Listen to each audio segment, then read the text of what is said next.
All right, so we are live and ready to start once again. So let's start with the normal introduction that I always give you.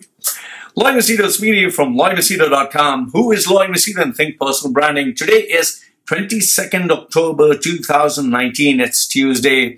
The time here today is 8:39. It's 1 minute before 8:40 in the night. So today I felt like doing a video in the nighttime, so let's move in. Once again, if you're new to the channel, remember the timestamps. These videos are long. Normally they are very long.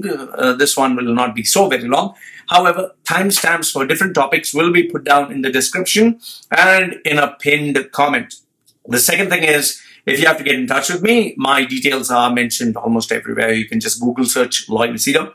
And yes, whatever you share with me, your identity will be kept anonymous. Last but not the least, if you would like to support the channel, please do so by liking, sharing, commenting. And if you're afraid that the FBI, CIA, Interpol, or the intelligence agency is spying on you because you are the most dangerous person on the planet doing the most illegal thing by watching my videos, you can do it secretly. Shh, don't tell anyone, just do it. You know, what's up? So don't worry, if you can watch porn and not get arrested, and if you can talk stuff, you can share my video through WhatsApp. And if nothing else, you can even donate to my channel, which I'll be speaking to you and thanking some people. Also, if you need anything got to do with personal branding, I'm the guy, I'm the one, you know, that's about it. Okay, so let's move on. Today's summary of videos is, first is recommended videos. What are the videos that I've watched and what do I recommend for you? Fun, entertainment, education, whatever. Then we have news from Pakistan, Malaysia, Saudi, Oman, Kuwait, banking industry. Obviously, UAE is the main focus with the Expo 2020 updates. Death of a brand, which I thought would be nice to share. Funny bits. Lots of expat related news, stuff that people have shared with me privately. This time it's quite a lot. Plenty of scams. A guy nearly got jailed, and I'll tell you some funny bits over there. And surprisingly, a huge amount of messages from expatriates, lots of them. So you'll get to see the timestamp. Okay, so let's move into today's content. The first one is, I'd like to say a very big thank you to the following people. I'm just going to take their first names. That's about it. It's to Mohammed, Abdul, Richard, Irfan, Samuel, and Dr. X, he calls himself. Thank you for donating to the channel. You have given whatever amounts you have given. I appreciate it. They have asked me not to reveal their identity. That's why I've just taken their first name and in some cases just X. Then Jasmine from the United States. Thank you so very much for sending a nice little token amount. And the request was to take my daughter, spend time with her and take her out for a nice lunch or dinner, which I've already done. I took her for breakfast and lunch, took her out for a nice place, and I sent her the snaps. And I would like to also say a big hi to an 11-year-old boy on the Instagram channel. His name is Roshan Pada. Okay, he sent me a cute little video of him doing something, and I thought that was really cute. He says, "Hi, this is Loy Machedo." I'm Loy Machedo, back with another video. Listen, everybody, in Thailand, they're very bad jails. So, jailers, if you are like me, like Loy Machedo, don't do crime. I'm banning why So, just want to give a big shout out to Roshan Para, 11 years old. Apart from that, I want to address a very important issue. This one is very important. Normally, people tell me, Loy, you know, my critics or the people who don't like me say, Loy, why are you speaking everything bad about UAE? How about speaking something good about UAE? Okay, fine. So, I've listened to what you have to say, and I'm going to give you good news. So, what is the good news today? The good news is, like I told you, the economy moves in cycles. There is good, there is bad, you know, there's ups and there's downs. So now is the ups. For all the people who did lose their job and the companies that did remove people, obviously they have to fill others. Like, for example, if you lost your job, you would look out for another job. If you ran a business and business was low, you'd think of innovative ways how to increase business. So this data that I'm giving you is from the past 2-3 months, where what I've noticed is Companies removed people with high salaries, and now they are employing people with either lesser salaries or people who are more competitive or people with fresh blood. So this month alone, this and last month, I found a sharp increase in the number of job confirmations. And how I know this is because people book my sessions to ensure that either they get the jobs, they get the final interview or the interview process, or they make their resume. So the good news, this is the good news, 49 people out of the many, 49 people have got jobs, okay? That is until now. 2 for finance, one as an auditor / consultant, 3 into accounts, 1 as a chef, 2 administration related jobs, 2 customer care, 17 related to sales in various outlets and companies, 2 for oil and gas, 1 for events. I was pretty surprised that there were actually banks that were employing people, so 3 got into banks, and not just only in UAE, that is in the GCC region. 1 as a designer. I even did 5 student resumes, so even students are looking out for good jobs, and yes, 3 of them did get jobs. 1 for movie, which kind of surprised me. I didn't know the movie industry was also booming in UAE. 1 as a brand manager, so someone is doing my kind of work, very good. I was very happy to be his coach, consultant, whatever. 3 as consultants for various fields, and 4 senior level job positions, okay, very senior. So you're talking of middle managers above, director level, that kind of thing. So 49 jobs in total. So these people have got jobs. Congratulations. Thank you. Thank you. So you see, good things are happening in the Middle East. Good news in Dubai, in UAE. These people have got jobs, and I'm pretty happy about it. I'm still waiting for someone to tell me that, Loy, can you prepare me for Expo 2020? Until now, nobody has approached me for this. But this is the good news. So the good news is Dubai's economy is picking up. Business is growing. I even checked with a couple of my friends who run business. They said now business is slowly picking up. Payments is still an issue for some people, but overall, it seems that now they're working hard towards making, quick bucks or quick revenue. They are cutting down their losses, cutting off sick units, and they're trying to improvise, come out with new creative ideas. So here, I'm giving you good news. So be happy for once that Loy doesn't speak only bad stuff. Loy also speak good news. So one very important thing that I do want to tell you, this is what I've noticed is people are not waiting, especially when they're working for a company and they know that salaries are being stuck or salary has been delayed or they know that they may lose their job. Now people have started to look for a job before they actually lose their job, because when you have a job and you look for another job and you get another job or you're prepared for it, you can bargain. So many people are changing their jobs before the contract expires. Some of them have even done it 6 months before their contract expires. They start looking out for jobs. The only tip that I'd give you is, number 1, make sure that your resume is absolutely ready. Please don't try to do everything by yourself. Don't try to make your resume by yourself. Don't try to type out the words. You do not know everything. You're not good at your job and branding and marketing yourself and everything else. If you were, people would be coming knocking at your door. So don't try to do everything by yourself. Give it to a professional. Forget me. Okay, fine. You want to go to someone professional, but not the companies that are in UAE or let's say the Middle East.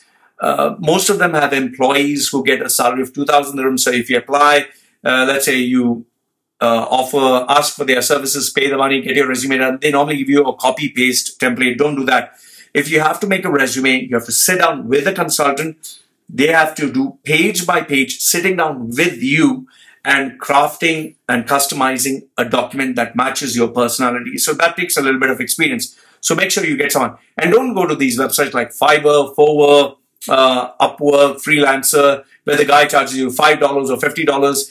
He doesn't know you, has not talked to you, doesn't sit down with you, and just gives you, a resume if you pay money. When I sit and make a resume, I normally have to talk to the guy, have to communicate with him, have to go step by step, creating and crafting a resume. And normally it takes 1 to 2 weeks to make a resume. 1 to 2 weeks minimum, a maximum of up to 3 months. So you see, a resume is a very powerful, very important document. It's not just slapping your information. It's not just giving a guy, 500 dirhams, print out a resume, put some nice colors. I've even seen a pink, I'm not exaggerating, pink colored resume. Pink. It's actually pink. And the guy was looking for sales. I don't know how far colors make it. Like, I don't know if an employer sees, wow, yellow resume, wow, pink resume, wow, you're a great guy. And reading bombastic words like, I'm seeking your permissive, permissive judgment towards an opportunistic overflow of creativity or some bullshit like that. So don't use bombastic words. Don't try to copy someone else's format. Don't try to copy someone else's resume. Keep it original, keep it authentic, let it match you. So first one is resume. The second one is your interview skills. Never put on an accent. Never try to be who you're not. Let it come naturally. This also takes work. And last but not the least, learn how to sell yourself. It's very, very important.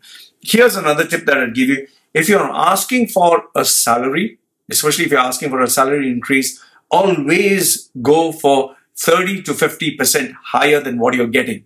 Because I'll tell you why. Because if you're going to ask 10%, what's the point? What will you do with 10%? What do you even do with 20%? Okay, you can get 30% and above. I have worked with people who have always targeted 30 to 50%, and that's what I tell people, target a higher salary, because end of the day, remember, even if you ask for the same salary, the guy will negotiate. Even if you tell him, fine, just give me $1, the guy will still negotiate. People negotiate no matter what you ask. So make sure that you have a good raise from your present job to what you're getting, because at the end of the day, whether you work, you're going to work the same number of hours. It's not going to be that you join a new company and you work less hours. You're going to work the same number of hours. You're going to be stuck in the same traffic. You're going to be working in the same country. So you might as well ask for a substantially higher amount. But you cannot get a higher income by just putting on an accent. You can't get a higher income by being the same guy. You cannot get a higher income by giving the same old resume. Please seek professional help. If not me, get someone really, really good. Out of the 11 years, I've met 2 people who really got an amazing resume. That too from people who are doing the same line of work. I got in touch with them. We are now friends. Okay. So shop around. Make sure that you invest in your brand, just like you invest in a car, a house. You make sure you get the best consultant. You make sure you get the best engineer. You make the best materials. Even for a wedding, you make sure that you check the DJ, the menu, the material for the clothes that you wear. You take so much of care for a one-day function. Take that same attention, take the same effort when you're talking of you to earn money every month after month.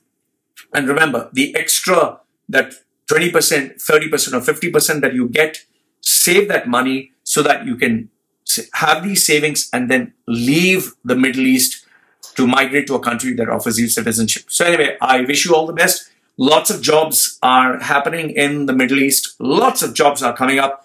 They cut out the people with higher salaries. They will still be cutting out people. They still will be removing people. But now vacancies are popping up left, right, and center, and you will get called if you're good. I wish you all the best. So here I'm giving you the good news. There are a lot of jobs happening. People are getting jobs. If you're a dinosaur and your skills are the same and you're in the same company, same position, you will lose your job. But if you have taken a new job, a new project, and your skills are really good, trust me, you will be there for the next 2 to 5 years and you will be enjoying a 30 to 50% increase than what you're getting. It's all about strategy. So this is me starting off the video with offering good news. So I hope that you're happy that I finally gave you some good news. Okay, let's move on to the next part of the video. So moving to the next part of the video, this is recommended videos that I've been watching, videos that have been shared to me by my fans, followers, or stuff that I search and I think, oh, this is really worth listening to or watching.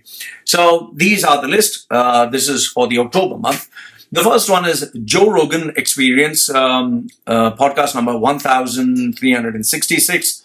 He is speaking to Richard Dawkins, who's one of my favorite authors. He's an evolutionary biologist, anthologist, and yes, he's an atheist. So for those of you who are very religious, you might not want to listen to it. But for those who are thought-provoking, who really want to listen to a scientific mind, this is an amazing person to listen to. He is an Emeritus Fellow of New College, Oxford, and the University of Oxford Professor for Public Understanding of Science. I have still to watch. I just watched, I think, a few minutes. He has also come out with a new book, which I definitely will be purchasing. I've already placed the order. So, well, if you're in the Middle East, I doubt you can get that book. But if you're not in a religiously strict country, you can get his book. His book is worth buying. I have all his books. So this is Joe Rogan Experience. I do subscribe to Joe Rogan's channel. Really, really good. The next one is, this is a Facebook video of an Indian computer scammer who calls, by mistake, he calls an IT professional and tries to, fool him into saying, go into this, I think it was that software, can't get the name right now, where he says, click it on, give me the password, and it's really funny. Watch the video, just watch it, you'll enjoy it. The next one is The Man Without Hands. This one was another one of those inspirational videos that really makes you evaluate your life and think, why am I feeling pity for myself? Why am I feeling sorry for myself? There are people who are suffering, who are going through much more than what I'm going through. So watch this video. Then the next one is a video on hacking, which I thought was really, thought-provoking. It's by CNN on how people can actually hack into your phone, into your emails, into your, social media accounts.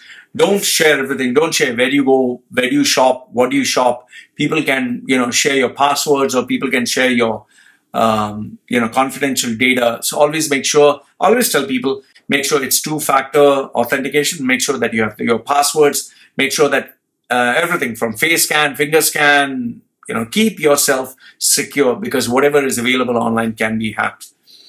The next one is YouTube video, can Facebook and Google detect and stop deep fakes, which is a really powerful and trending topic, because today anyone can take anyone's face and put it over anyone else's face.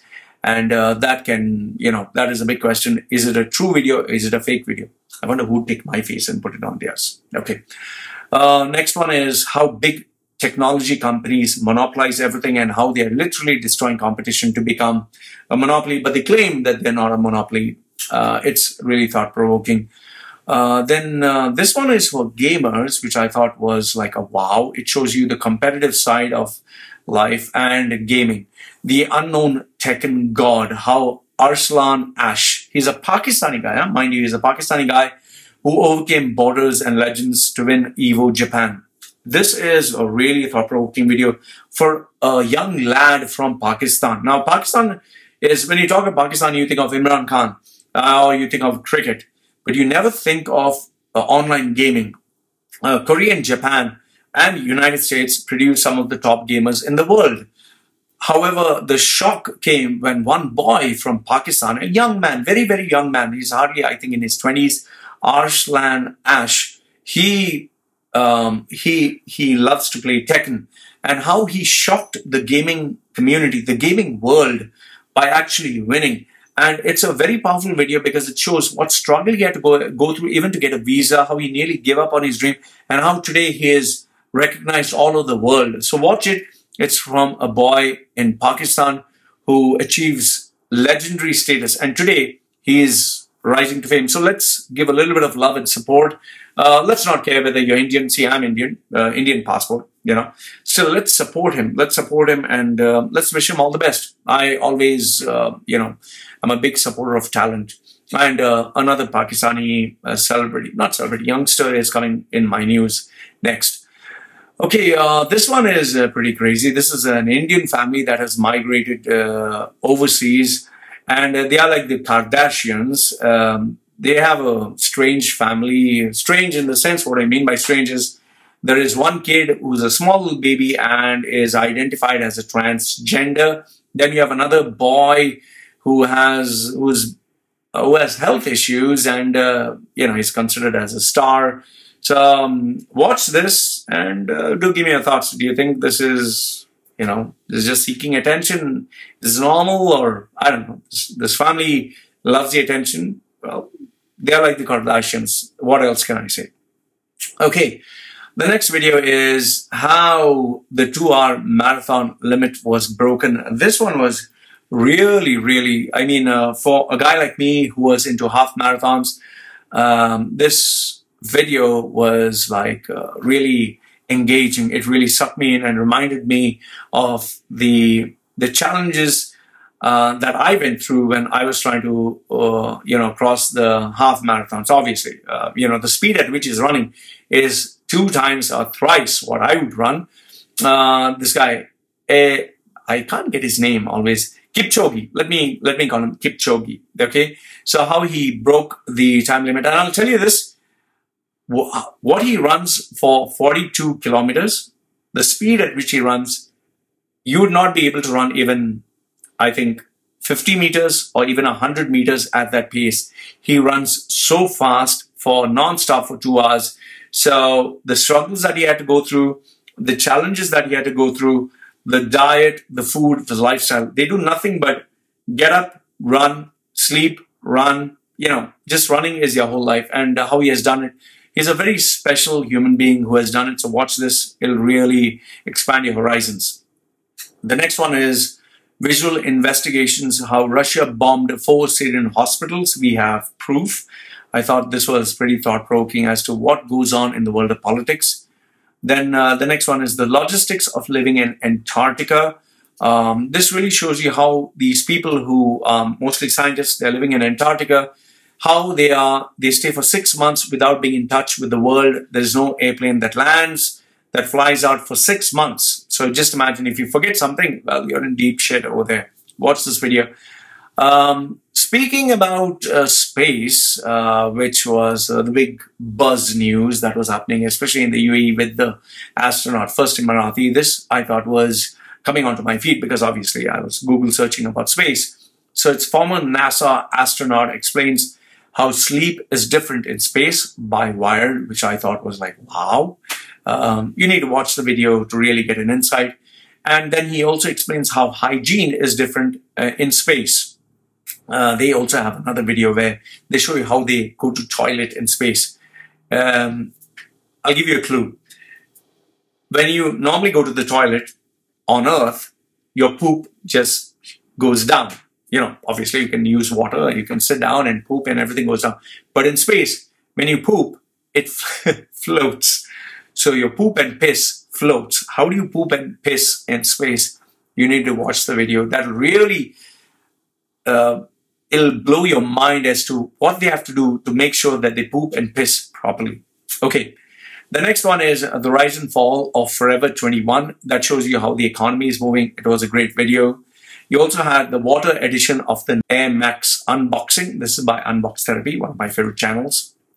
And then in politics, you have Assange exposed war crimes. He exposed the people who had committed war crimes, but no one was convicted. So this video is also, it makes you think a little bit as to the realities of life and politics. People always say, if you do good, good comes to you. If you do bad, karma gets to you. Here it proves to you that is all bullshit. Then you have Iran. Can Iran tap into the 40 billion natural gas reserve? Which is why now US is showing a lot of interest in Iran, because $40 billion of gas reserve and oil. It's like, wow, it's like gold, You can become one of the most powerful nations if you have that. Then you have UAE welcomes Putin with a air squadron tricolor above the president motorcade. So UAE is being very nice, loving towards Russia because now they need Russia. Russia is a powerhouse. Then you have Refeed Part 2, Putin to meet Saudi Crown Prince Mohammed bin Salman. So you see all is fair in love and war. Even if you're a bad guy, but you have money, nobody cares. And then you have Imran Khan is trying to be a mediator between Iran and Saudi. Which I found pretty, it's like your country is a mess. Why are you trying to mediate between Iran and Saudi? But then again, he's pretty smart. He is trying to be in the good books of Iran. He's trying to be in the good books of Saudi. He wants to benefit from both the countries. So then, US has suddenly become friends with India. So obviously he needs to do something smart. And last but not the least, a worthwhile story for those people who are staying in the UAE. Did UAE's lobbying against Al Jazeera breach limits? It's an Insta story. Now, obviously, you need to watch it, keeping in mind that Al Jazeera belongs to Qatar. So obviously Qatar is pro-Qatar. I mean, Al Jazeera is pro-Qatar. They would support Qatar and show Qatar is a good guy, UAE is a bad guy. So keep that in mind. But do watch the video because it'll show you how much of hatred is there, how much of the lack of unity, which is growing and brewing so very strong in the Middle East, is now present. And it's reaching unbelievable heights, whereby you have UAE paying money to lobby against Qatar, and Qatar also throwing money to lobby against US. Who's the winner in the end? Neither Qatar, nor Saudi, nor UAE. It's United States, because at the end of the day, they keep thinking, oh, give me the money, I'll speak against this guy. And another guy said, yeah, give me the money, I'll speak against this guy. So watch this video. It'll give you some insight as to what happens. So guys, these were the videos which I thought were worth watching. If you have any worthwhile video, get in touch with me through my WhatsApp. My WhatsApp is there, or my email address. Send me the video, I'll have a look. And if it's worth watching, I'll definitely share it with everyone. So now let's move on to the news. Oh, wait. One more. Before I do forget, this one, last but not the least, was a funny video. This one was a funny video of a Nepali woman shouting at a tourist because the tourist was, insulted the lady and said, you're charging me 3 times for the cup of tea. So even though she was paying in the local currency, she was like, you're charging me more. So the lady felt insulted, and she literally took a stick to beat up this Western expat. Very good. They deserve it, because most of these tourists, these Westerners, they'll spend millions or they'll spend big amounts of money to stay in expensive hotels or wherever, but they will be, stingy for those pennies that they pay poor people, because they want to make sure that they save those pennies and they can buy their Burberry or their iPhones or their expensive 7-course meal, but they'll not pay the poor people. So it's a good video. I'm very happy. I support this Nepali lady. Give them some more beatings. Let them learn their lesson. So these were the videos worth watching. Watch the videos. And if you have to get in touch with me, my WhatsApp number is there. My email address is there. Share the video with me. Let me know this is a video worth sharing with everyone. And I absolutely will share it with whomsoever. So now let's move on to international news. All right, moving on to international news, and this is United Nations, an organization which I personally wonder, why in the world is it existing? What purpose does it achieve? What is the use of even having United Nations? Because they don't do anything. They seriously don't do anything. It's just a place where all these guys meet, all these countries meet, they just bitch about each other, they complain about each other, and they say, okay, we're going to pass this resolution, do this. They don't do jack shit. That is why you see the Israel-Palestinian war still going on, and UN doesn't have the balls to do anything. Why? Simply because US pays the maximum amount and US supports Israel, okay? So I'm not saying Israel is bad or Palestinians are bad. I'm just telling you, the reality of the situation. So it's the more money you have, the more veto powers you have. So United States enjoys the most powerful position. Then obviously you have Russia that enjoys a very powerful position. You have China that enjoys a very powerful position. So, it's just a total waste of time. They can only bitch about, have meetings and talk shit. Just like, you had Greta Thunberg said, how dare you, and, our generation will cause a revolution. And I wonder, where is Greta Thunberg now? Where is the revolution? I was just waiting. So United Nations is nothing but I call it like a nursery where all children go and make lots of noise, but at the end of the day, they all go home. So United Nations Secretary General Antonio Guterres, whatever. He says, oh, we are facing the worst cash crisis ever. And what is the reason for the worst cash crisis ever? It's not because the world economy is going down, but because out of the 129 United Nations members who have paid $2 billion, they still have around 64 nations which have said, fuck you, I'm not paying you. So they have $1.4 billion pending. And out of the countries that haven't paid or have told them, fuck you, I'm not going to pay you, is, get the names, Argentina, South Korea, Israel, Saudi Arabia, Senegal, which I can understand, and United States. Woo! So, so when you have countries like US and Israel and Saudi, the rich countries that don't pay you, what are you going to do? So United Nations, like I told you, it's just a fucking waste of time. This place does nothing other than meetings and just all the showbiz. They can't do jack shit. Okay? If you think I'm wrong, please let me know in the comment section. Next one. Well, this is where some of our Indian brothers and sisters are not going to be very happy, especially because I'm an Indian passport holder. I wouldn't identify myself as an Indian, but Indian passport holder. Why? Because I've hardly stayed in India out of the, how many, 42 years of my life. I think 1 year or 2 years max is where I've stayed out of all the aggregate bits and pieces. So, why my Indian brothers and sisters would not be happy? Because I'm going to talk about Pakistan, and Pakistan, it seems, is doing great things. At least the Pakistanis are. The first one is a girl named Rabia Shahzad, who is 21 years old. She has won gold in the UK Championship at Hampshire. Hope I got the name. Hampshire. Yeah. Hampshire. My pronunciation sucks. Okay. Hampshire Weightlifting Championship. She won gold. Clap hands, clap hands. Yes. She won gold. It's an incredible achievement.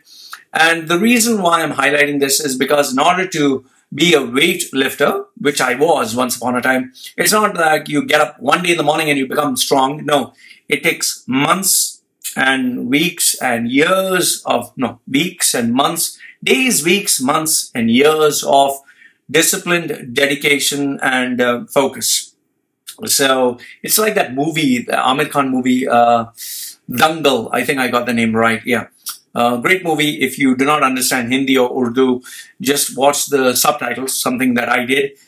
Great movie, really makes you like, ooh, emotional. So she has done it. So whether it's India, Pakistan, any country in the world, if you have talent, I believe it should be recognized. So my neighbors in Pakistan, well, congratulations. And not to forget another Pakistani who has also done it. It is Arslan. Ars means bum. Okay. Arslan.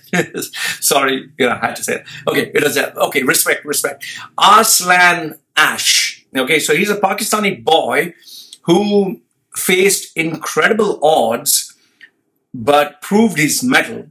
Mettle means, character, in winning a online gaming tournament. See, when you talk of online gaming tournaments, you normally identify Japan, you think of Korea, you think of United States. These are the gaming meccas around the world where people play game non-stop. So when you talk of gaming, you normally don't think of India, Bangladesh, Sri Lanka. You don't think of those countries. You think of only Korea, Japan, and United States. However, this young man, he is from Pakistan. He did nothing but play this game, Tekken, which is like a fighting game. I've played it. I know only how to punch, kick, and special move. That also on a very easy mode, baby mode. Okay, I like to win. That's why I play in a baby mode.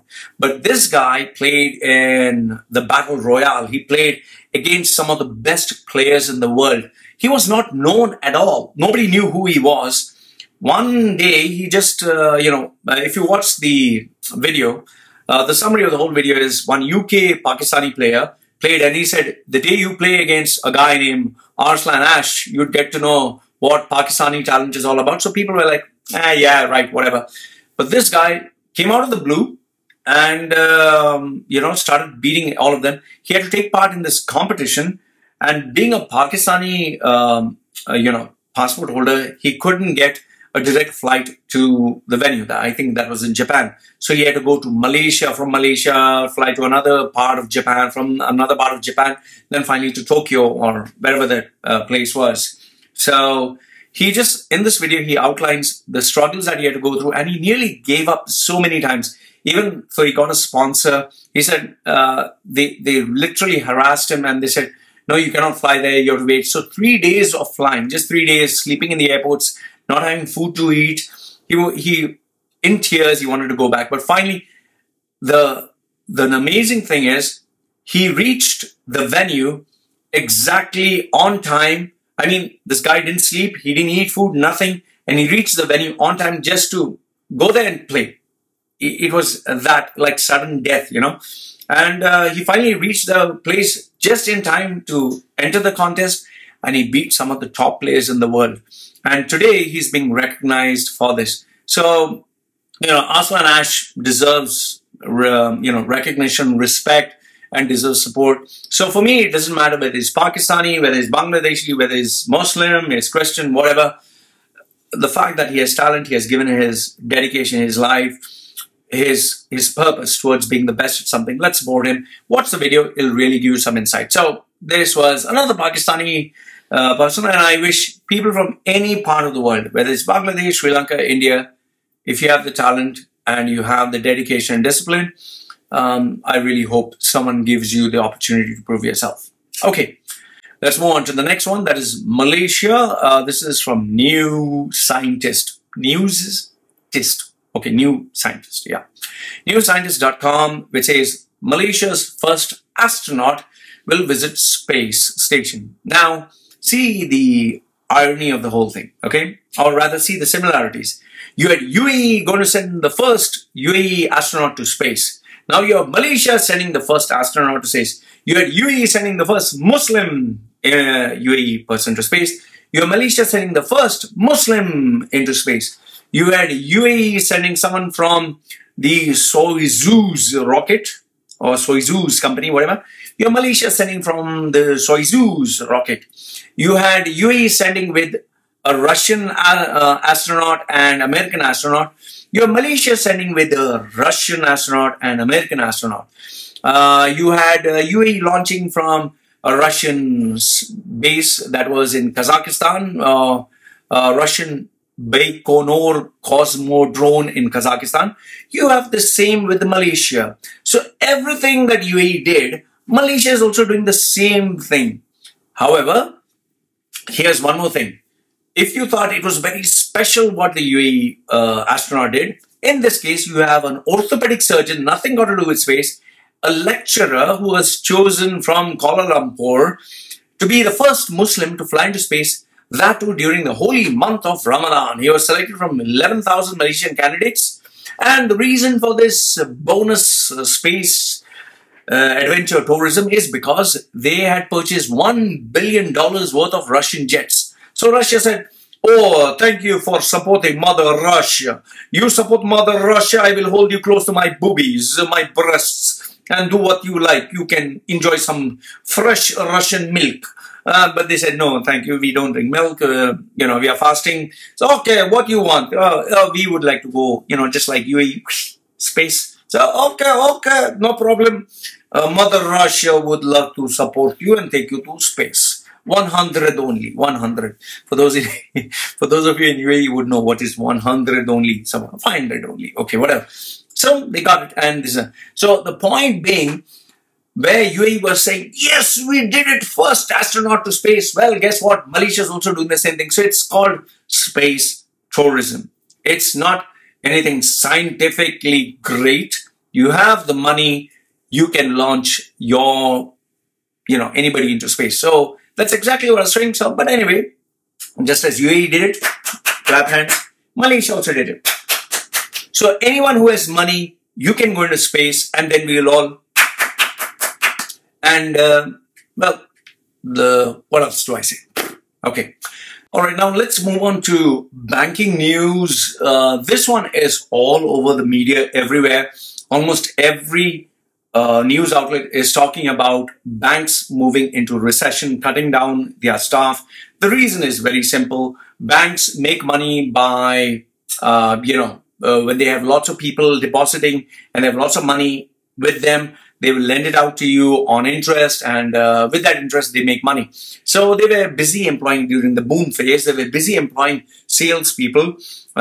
Join, and they were giving them targets and say, sell, and they were giving them good bonuses. So a lot of bankers made shitloads of money. So you just had to be good in sales, get experience into banking, and then become a banker. Okay? So any Tom, Dick, and Harry who was good at selling could join a bank, become a banker, and make loads of money.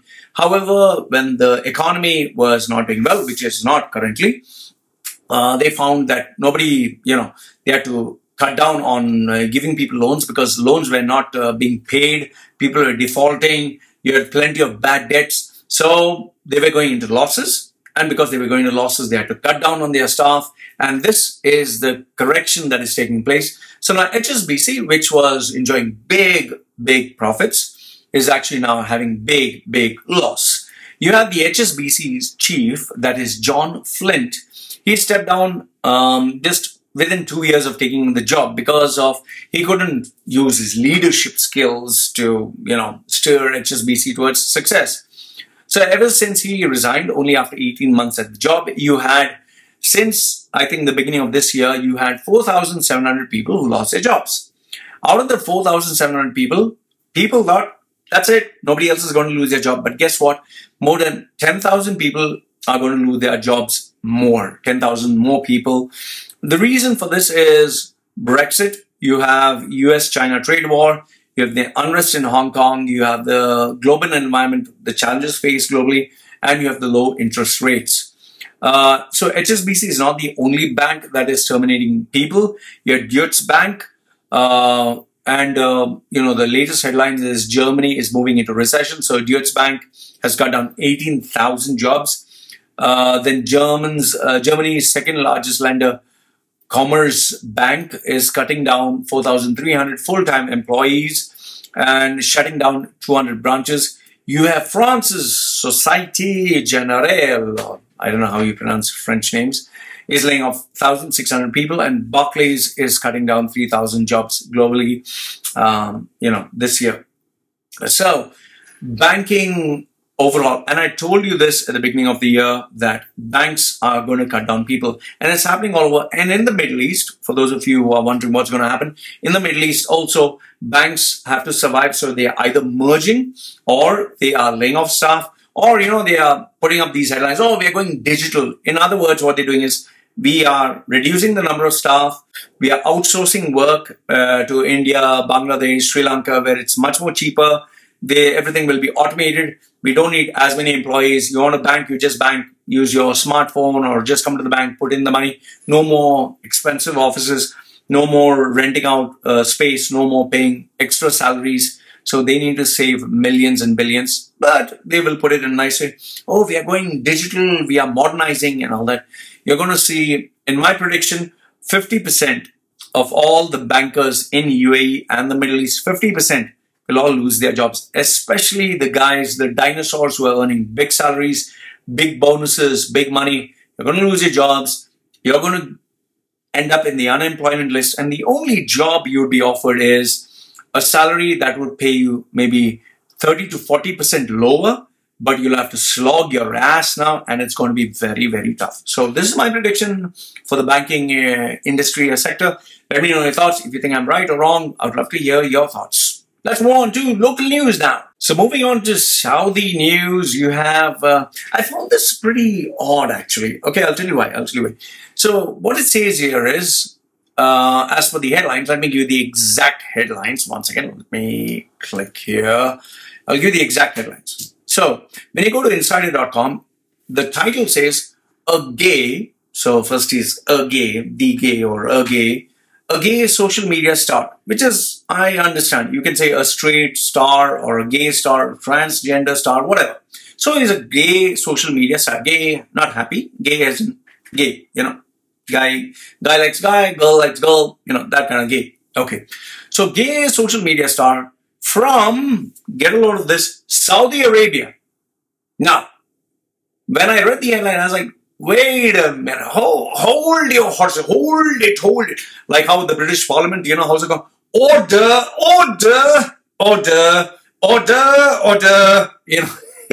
You should see the House of Commons. I love that guy. I don't know. What is he doing? I don't understand House of Commons. I like that guy. Don't know much about him, but the only thing I watch the video is to order. Okay. So, this guy is gay, is a happy social media star, that, boy, girl kind of social media star from Allahu Akbar, Saudi Arabia, the land of Mecca, Medina, the land of Prophet Muhammad, the land of Islam. So the gay and the social media star, which is both are haram, evil, shaitan, bad, is the devil is like,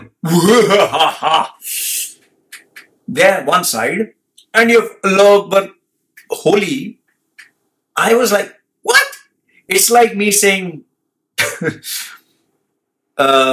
like anti-tattoo activist Loy Machedo. Just look at the irony. I mean, so you have a gay social media star from Saudi Arabia. I was like, what the fuck? Okay, then it says he's facing prison. Now he's facing prison. So I was like, he surely must be facing prison for being a gay, being a social media star, because both is haram in Saudi. So I thought that was the reason. But he says he's facing prison, get a load of this, for posting a photo of himself wearing shorts. I was like, okay, Saudi, gay is okay. Media star with all the controversies is okay.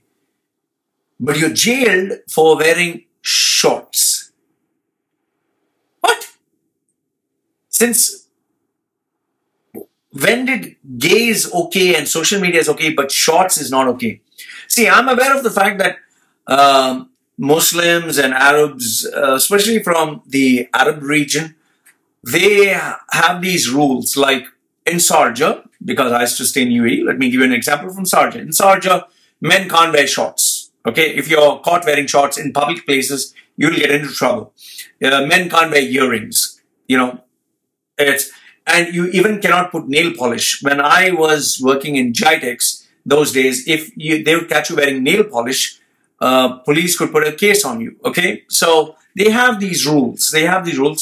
Yes, I know you'll say that Dubai is modern, but then again, if someone complains about you and the cop is not very open-minded, you can get into trouble. Okay, they can use religion as their trump card, and you can never argue with religion. Okay, so you know, I was staying in UAE, I was staying in Sharjah, I was sleeping around, having fun, sex, everything else, but in my quiet little world. I was not advertising it, I was not telling everyone. So I was doing all these things.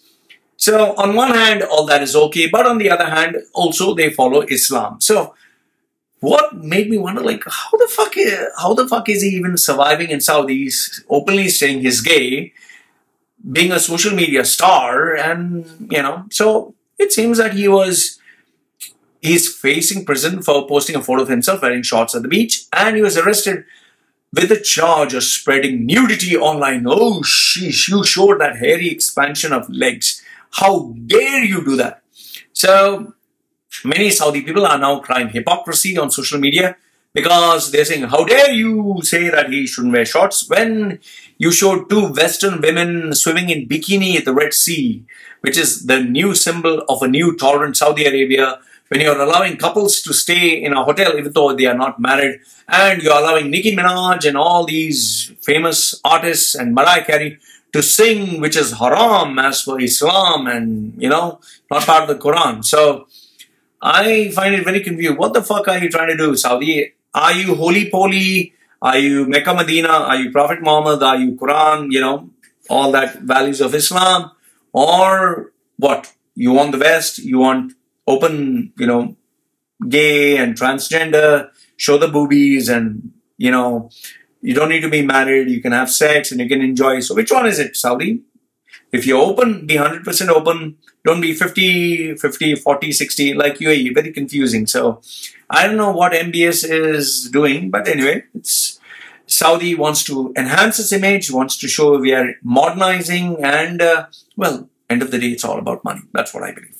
Anyway, talking about money, the next one from Arabian Business, Oman News. So Oman is coming up with a new bankruptcy regulation for 2020.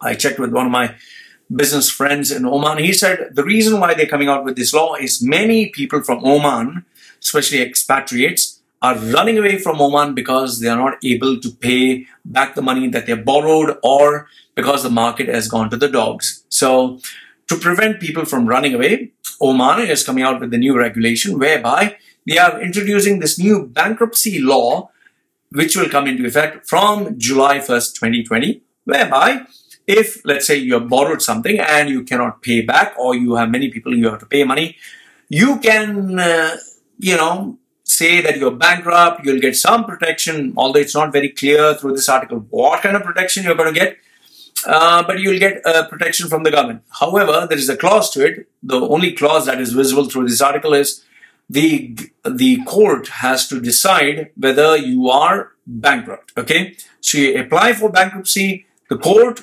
will decide whether you can use this law to your benefit. However, very important thing, as per Mohammed bin Rashid Al Badi, who is the acting director for, Oman's legal department, whatever, MOCI, I don't know, Ministry of something, whatever. Okay, so this guy, Ministry of Commerce and Industry, MOCI, okay. Ministry of Commerce and Industry, Mr. Acting Director Mohammed bin Rashid Al Badi, Badi boy, okay. What he says is you can apply provided, number one, your company is not in the process of liquidation. That means you still have money. Second one is the debtor is continuing to pay funds. And third one is you'll stick to your obligation and contracts during the restructuring plan. So I don't understand what in the world is this bankruptcy law. Whatever I've read here still doesn't make sense, because the law kind of sounds like you should still have money, you should still be able to pay the debtors, then you're not bankrupt. That means you can still afford to pay everyone. So I guess they're coming out with this law so that people don't run away. Now, the last sentence which they end with is, in case you falsely use this law, you will be fined 20 to 500 Omani riyals. Not very expensive. Okay, so don't simply, like they say, simply use the bankruptcy law. Personally, I just see this as a gimmick. I don't think, if any expatriate cannot afford to pay, I think the best thing that he's going to do is run away. And just so that you know, I've been getting quite a number of clients who have been using my professional services to ask advice about bankruptcy, about running away, about not paying their credit cards and loans. And almost across the board, I always tell them one thing: listen, pay your money, don't run away. But then if you have someone who's in his, has taken loans up to where he can never pay for the next 20 years of his life, what solution does he have other than run away? So anyway, that's another story. Kuwait news. This one speaks about the Indians. This is for Indians, especially, or you could say expatriates, who are in the Gulf of Kuwait, who are in Kuwait. So you have this guy, his name is Rafiq Ravanthar. I hope I got his name right. Rafiq Ravanthar, who is a producer of a show, of a long-running show that airs in the southern state of Kerala. That is, land of the coconuts, land of the God's paradise, whatever, God's country. The name of the show is Pravasalokam. Okay, Migrants World. So, as for this show, what it kind of airs is the stories of exploitation of migrant workers, many of them, especially women, who go to the Gulf countries hoping for a better life. But once they are there, they realize they've been tricked to coming to the Gulf.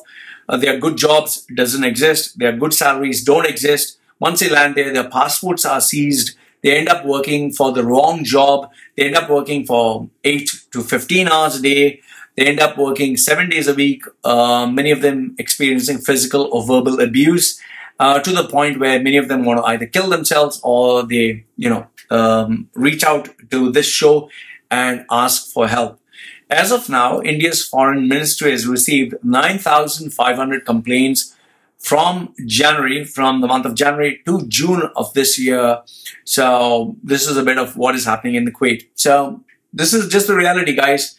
Like I always tell you, if something is too good to be true, the reality is it is always too good to be true. That means it doesn't exist. So now we are moving on to UAE-based news.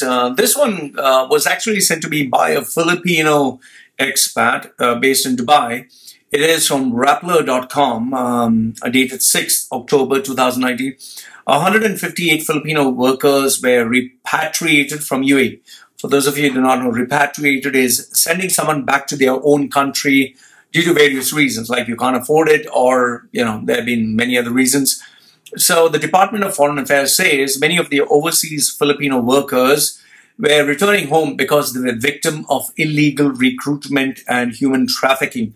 The Department of Foreign Affairs, DFA, said the new repatriates brings along more than 4,000, has brought along 4,800 since January of this year. Now, previously I spoke about Kuwait, and where you had there was this Keralite show which was bringing back people from Kuwait, Indians. So now you have Filipinos from the UAE. If you actually look at it in the Middle East, it's not everywhere, it's not everyone, but there are plenty of expatriates who are stuck working for a company or working for, let's say, a citizen of the country. I personally know of a Filipina who was kind of jailed by this Arab family. They wouldn't let her use her phone, they wouldn't let her use her passport, nothing. And she was afraid because, that person, according to her, was very powerful. So she was given a free accommodation, she was given food and everything, which is very basic. It's not like she was enjoying a 5-star meal. She was treated more like a slave. However, the only saving grace for her was the fact that she used to get money every month and she could look after her family. But she was not allowed to go out, she was not allowed to make friends, she was not allowed to leave.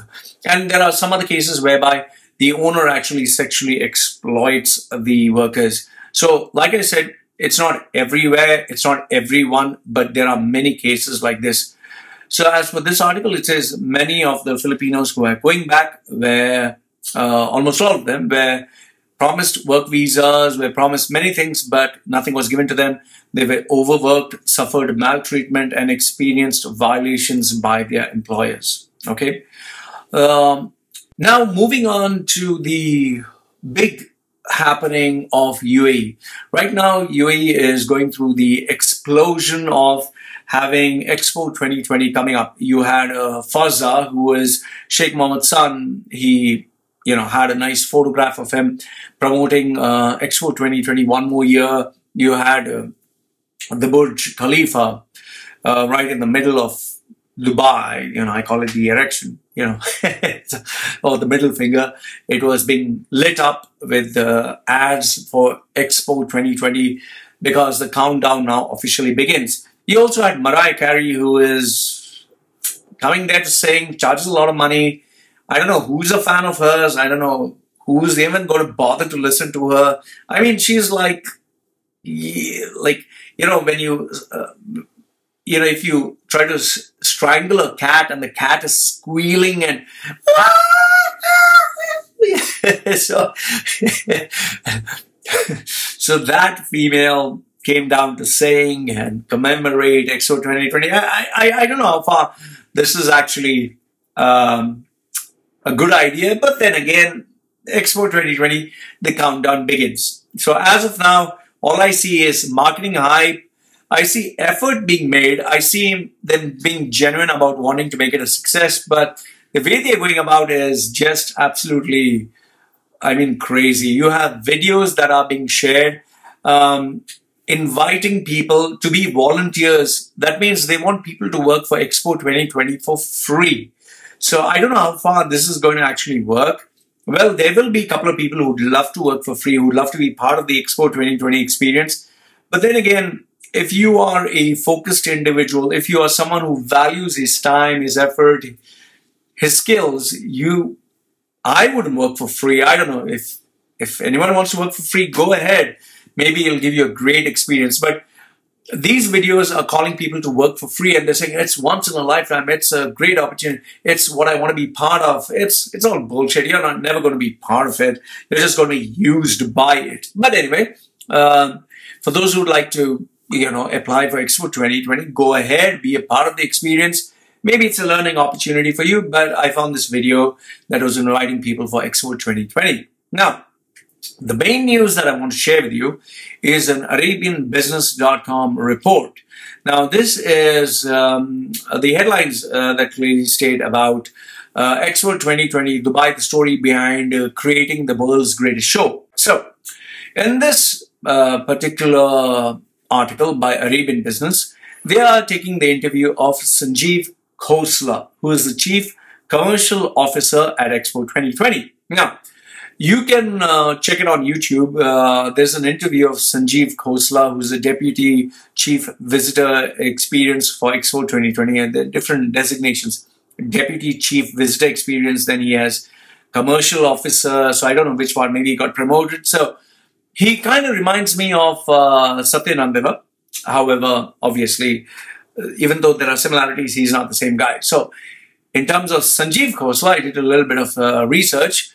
He is the Vice President for Research and Analytics at Expo 2020 since 2017. So as of now, I get three designations. One is he's the Vice President for Research and Analytics at Expo 2020.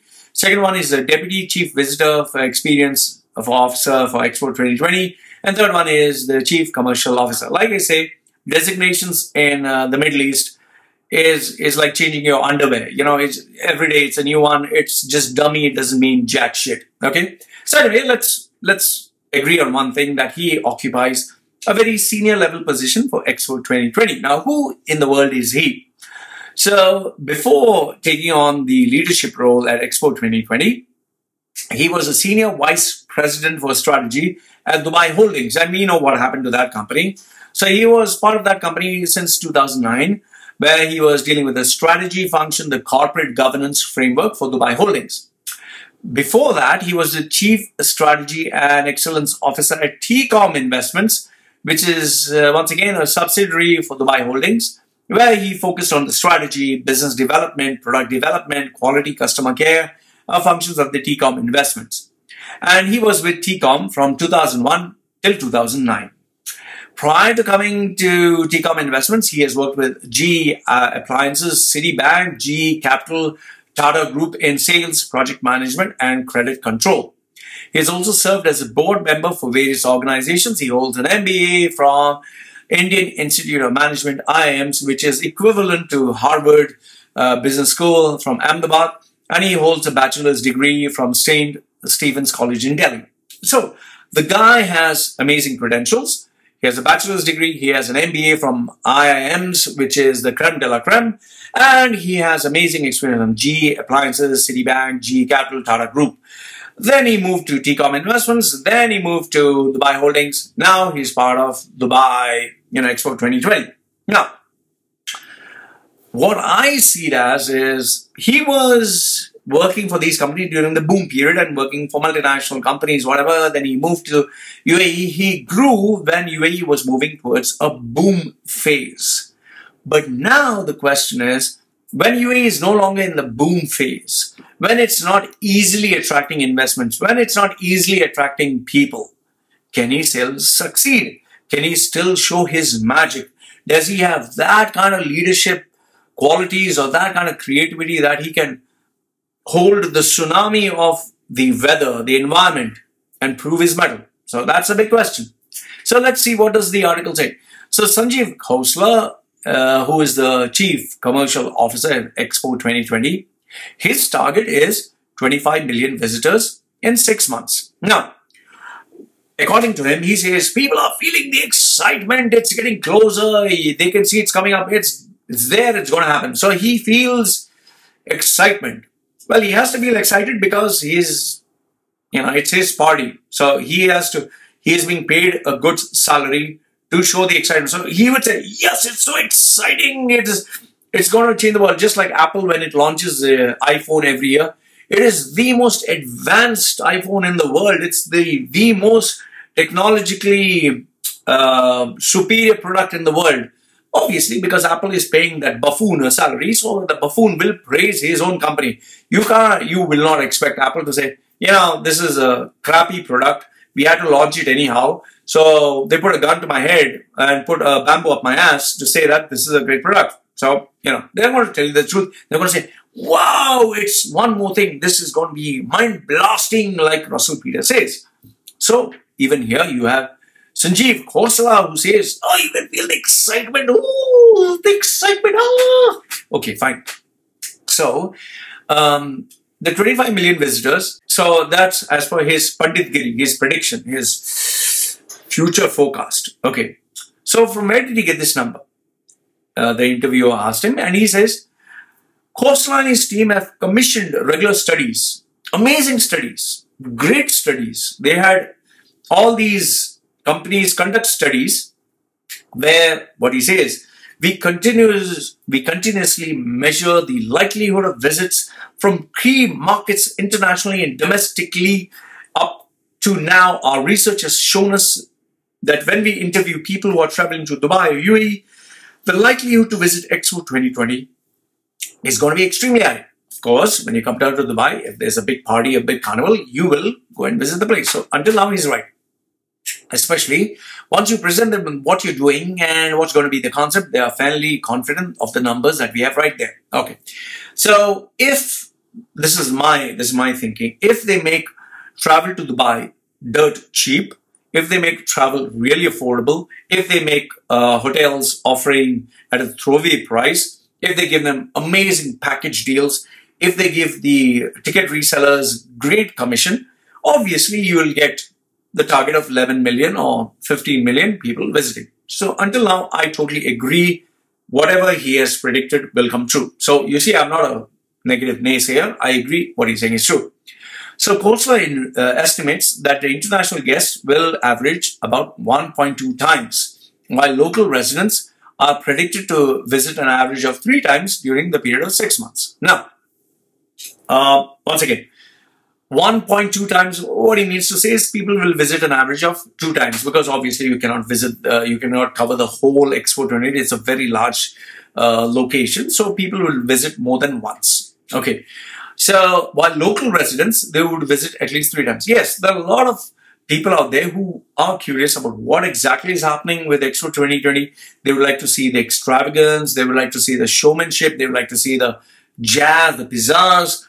Now, obviously, since it is a once-in-a-lifetime kind of experience, yes, you would take your family, you would go there, you'd like to see, wow, the acrobats, oh, this famous megastar.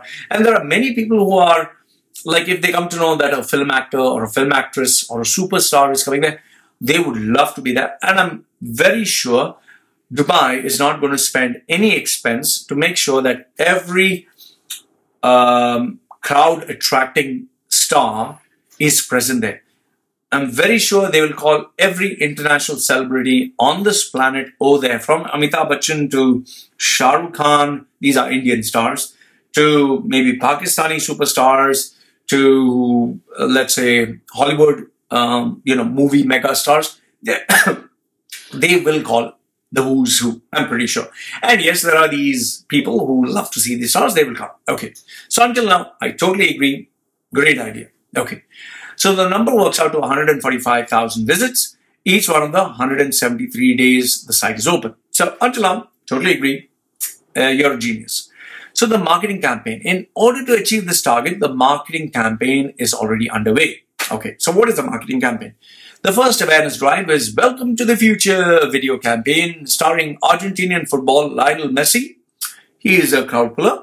And a free concert with American singer Mariah Carey, who is expired. She has now become a big buffalo. But anyway, she sounds more like a cat is getting strangulated. Okay, whatever, I can't go that high. So Mariah Carey. So anyway, they're getting them, and they have the 1 year to go campaign opening the event. So good. Okay. Although I don't understand. Lionel Messi is okay. Crowd puller. Mariah Carey is dead. Okay. Then one of the key strategies Khosla is using to attract millions of visitors is encouraging events to take place within the Expo site, just located 10 minutes walk. Another very smart move. That means as soon as you walk into Expo, there will be some event, there will be some bonanza, there will be something happening. So that's going to drive people to, wow, look at that. Oh, wow, let's take a photo there. So they're going to encourage many people to take photographs, take selfies, take videos. So obviously, yes, this is also going to work. And there are many people who would love to take their smartphones, who would love to share an Instagram photograph, love to share a video, because it's once in a lifetime kind of an experience. Okay. Now, here's the next question. How confident is Khosla that this would happen, that visitors would visit at least 3 times? So he's saying, according to him, he says, I placed place the possibility into 3 to 4 different buckets. So buckets means, conditions. So let's see his first bucket, or balti, as you say. The first bucket is there are many pavilions, or like each one is a mini museum, which will give people different experience. So each one is a different, let's say India, Pakistan, Brazil, then Germany, France. So obviously each pavilion will be different. So yes, people would come there. Second is we have 3 thematic signature pavilions. Once again, people will be like, wow, what is happening there? Let me go and check it out. Okay, the third bucket is there are more than 200 food outlets and beverage outlets and 50 different cuisines all across. Now, here I doubt this one is actually going to create that much of magic, because the question is, how much food can you possibly eat as a human being? Maybe you can try 5 different or 10 different dishes by the time you'll get full. So 200 is, and each, let's say Indian cuisine will not have just one dish. You'll have 20, 30 dishes. You'll have 20, 30 different brands. So, it's not like people are going to travel all the way there and get lost into that huge, massive, like maybe 20 or 50 or 100 football fields, large area to eat food. But yes, food may be an attraction. But then again, keep in mind, food is not going to be cheap, because they're going to charge top dollar to have a venue being rented out, a space, and these people need to cover the expense. So I'm pretty sure the cost will be 3 to 5 times to even 10 times more expensive than what it is outside. And finally, what he says is, we have identified 6 special days: Diwali, Christmas, New Year, Chinese New Year, UAE International Day, UAE National Day, and International Women's Day. So these 6 special days where they're going to make money. Now, Khosla, who's responsible for monetizing the event, says that they're going to make money 3 ways: ticket sales, sponsorship, and licensing. Ticket sales, obviously, they're going to sell tickets. The buzz is there that a lot of free tickets are going to be given, and a lot of companies are going to be like, they're going to be blackmailed into buying tickets. So obviously you can't say no if the government says you have to buy 20 tickets. Okay. The second one is sponsorship: MasterCard, Nissan, Pepsi, SAP, Emirates, Siemens, Emirates NBD, Etihad, UPS.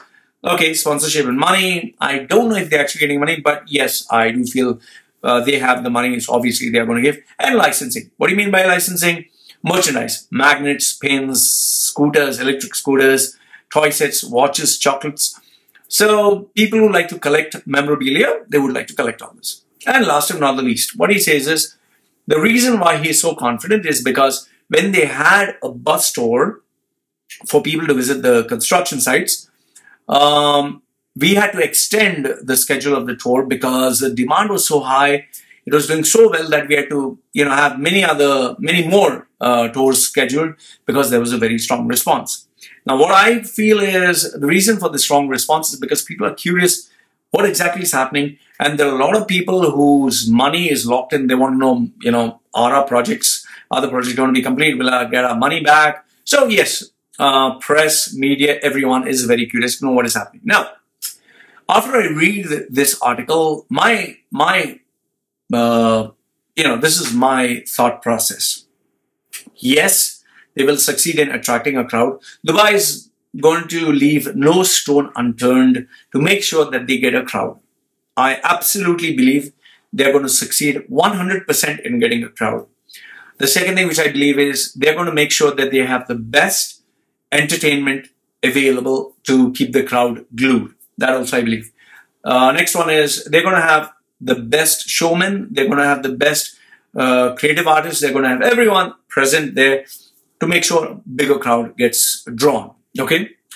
And last but not the least, they would ensure that they have the best brains to make sure that everyone who comes there spends money for something or another. Okay. However, having said that, okay, let's keep the social media aspect aside. The social media influences, the paid, sponsored, manipulated press. Oh, it's a grand success. We made tons of money. We have got the millionth visitor. Let's keep all this aside.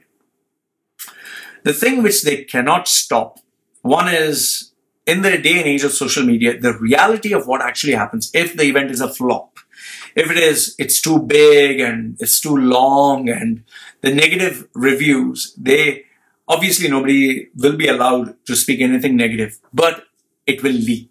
And I'll be among them who will get the actual information. That's number one. The second one is, you can't control each and everyone who comes there, and you can't control his thoughts and opinions. So there will be naysayers, there will be negative press, but they'll not mention it there. Once they leave the country, they would, send the email to their newspapers and say, it's all hype. Okay. Third one is, to make a program successful for 1 day, that's a doable task. 2 days, doable. 3 days, doable. 1 week, doable. 2 weeks, still doable. 1 month is a big challenge. But now you have 6 months. Here's my question to you. How many times, let's say I'm speaking to you, how many times do you think you're going to go and visit Expo 2020? Let's assume it's not far. Let's assume it's just a 15 minutes drive. How many times would you go to the venue? You'll go once, you'll go twice, let's say once every week. Would you do that once every week? At some point, the law of diminishing returns will come into play. That's number one. The second thing is, how much money are you going to spend there? If you come to know it's expensive, you will not spend. So you'll prepare yourself, you eat food, drink everything, and then go there just to kill time. Number three, what happens if and when the negative reality does leak out? Then what do you do? And last but not the least, this is the biggest question of them all. Let's assume the event was a grand success. They made each and every day a sellout. They were minting money left, right, and center. The event is over. Everyone goes back home. Now the buildings remain. The volunteers go home. The buildings are there. The road is there. The infrastructure is there. What are you going to use that area for? The stadiums, the offices. Who are you going to lease it to? Let's assume you say, oh, Loy, they can lease it. They can give it out for rent. Think before you even get that thought in your mind. Just think. How many units are already there in UAE? More than, I think, 50,000 units. I'm roughly giving 50,000 offices and buildings and apartments which are empty. And then you have this, again offices and apartments, again empty. It's going to be a ghost town. And after all the investors and everyone goes, when they come back to reality, it's like having this wedding. You prepare this wedding and it's an amazing wedding and you had a great show. After you go back home, you're going to sit and you will have to pay. Oh, okay, the food and beverage, the DJ, the this, the that, everyone else. And then you'll be counting, how much money did I get in? How much money did I spend? I personally feel that the amount of money that they will spend to make this event a success, because it's their name, their reputation, everything online, they will end up spending more than what they are getting. I strongly believe this. They're not going to make a profit. They are going to spend more money than what they generate, okay, with the hope that investors would come in. That will be the biggest downfall. So forget the infrastructure, forget the empty buildings, this strategy of theirs. And the second and biggest problem or question which nobody has the answer to, but everyone's sitting and observing, is if Qatar and if Yemeni Houthis, they take the revenge, they exact the pound of flesh for everything that UAE did with Saudi to them. This will destroy Expo 20. Just one so-called terrorist attack or bomb explosion. Just think. See, look, I'm not wishing bad for UAE. Okay, get this out of your head. I'm not wishing bad, but I'm giving you the possibility. Just think. First day, big launch, press, media, everyone is there. Suddenly there's an explosion. suddenly there is something happens. Would you take your family and risk going there? What do you think is going to happen to the investors if something happens? Now, I'm not saying this is going to happen, but if it does happen. So, and they have 6 months. 6 months where something may happen. Now, yes, you would say that UAE would do whatever it takes to have the best technology to make sure nothing comes in. There can also be a possibility. But how much can you control? Let's assume no terrorist comes in. They're foolproof. For that also they have to spend money. And then, if they can't, let's say the enemies can't do anything there, can you stop social media? Can you stop news? Can you stop negative press from leaking out? Right now, Qatar is doing so much, whatever it can, to ensure that its stadiums are being cooled and these athletes are given a great experience, but they cannot control everything. That's why the stadium was empty. That's why there was no audience. That's why the athletes were in a stadium that was totally empty and everyone was talking about it. And even worse was the hot climate. It was so bloody hot. None of the athletes had a great time. Some of them were fading. Many of them went to the hospital. You don't forget, in UAE, the heat itself kills people from walking around. So I don't know how people are going to move around. I don't know what's going to happen, but I look at it as there are a lot of variable factors, like, for example, the traffic jams, the bottleneck, the management of the crowd. They've never done this before. They're doing it for the first time. They're going to face tremendous challenges, tremendous. And for negative press to leak out, it's just a matter of one mistake and everyone's going to talk about it. So this is what I feel. I'm not wishing UAE bad. I wish them success, but they have taken a big, huge challenge. Huge. It's something nobody can fathom.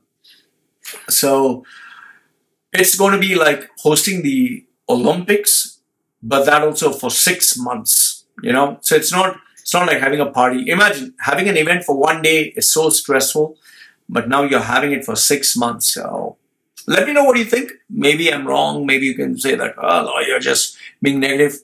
Let me know what you think.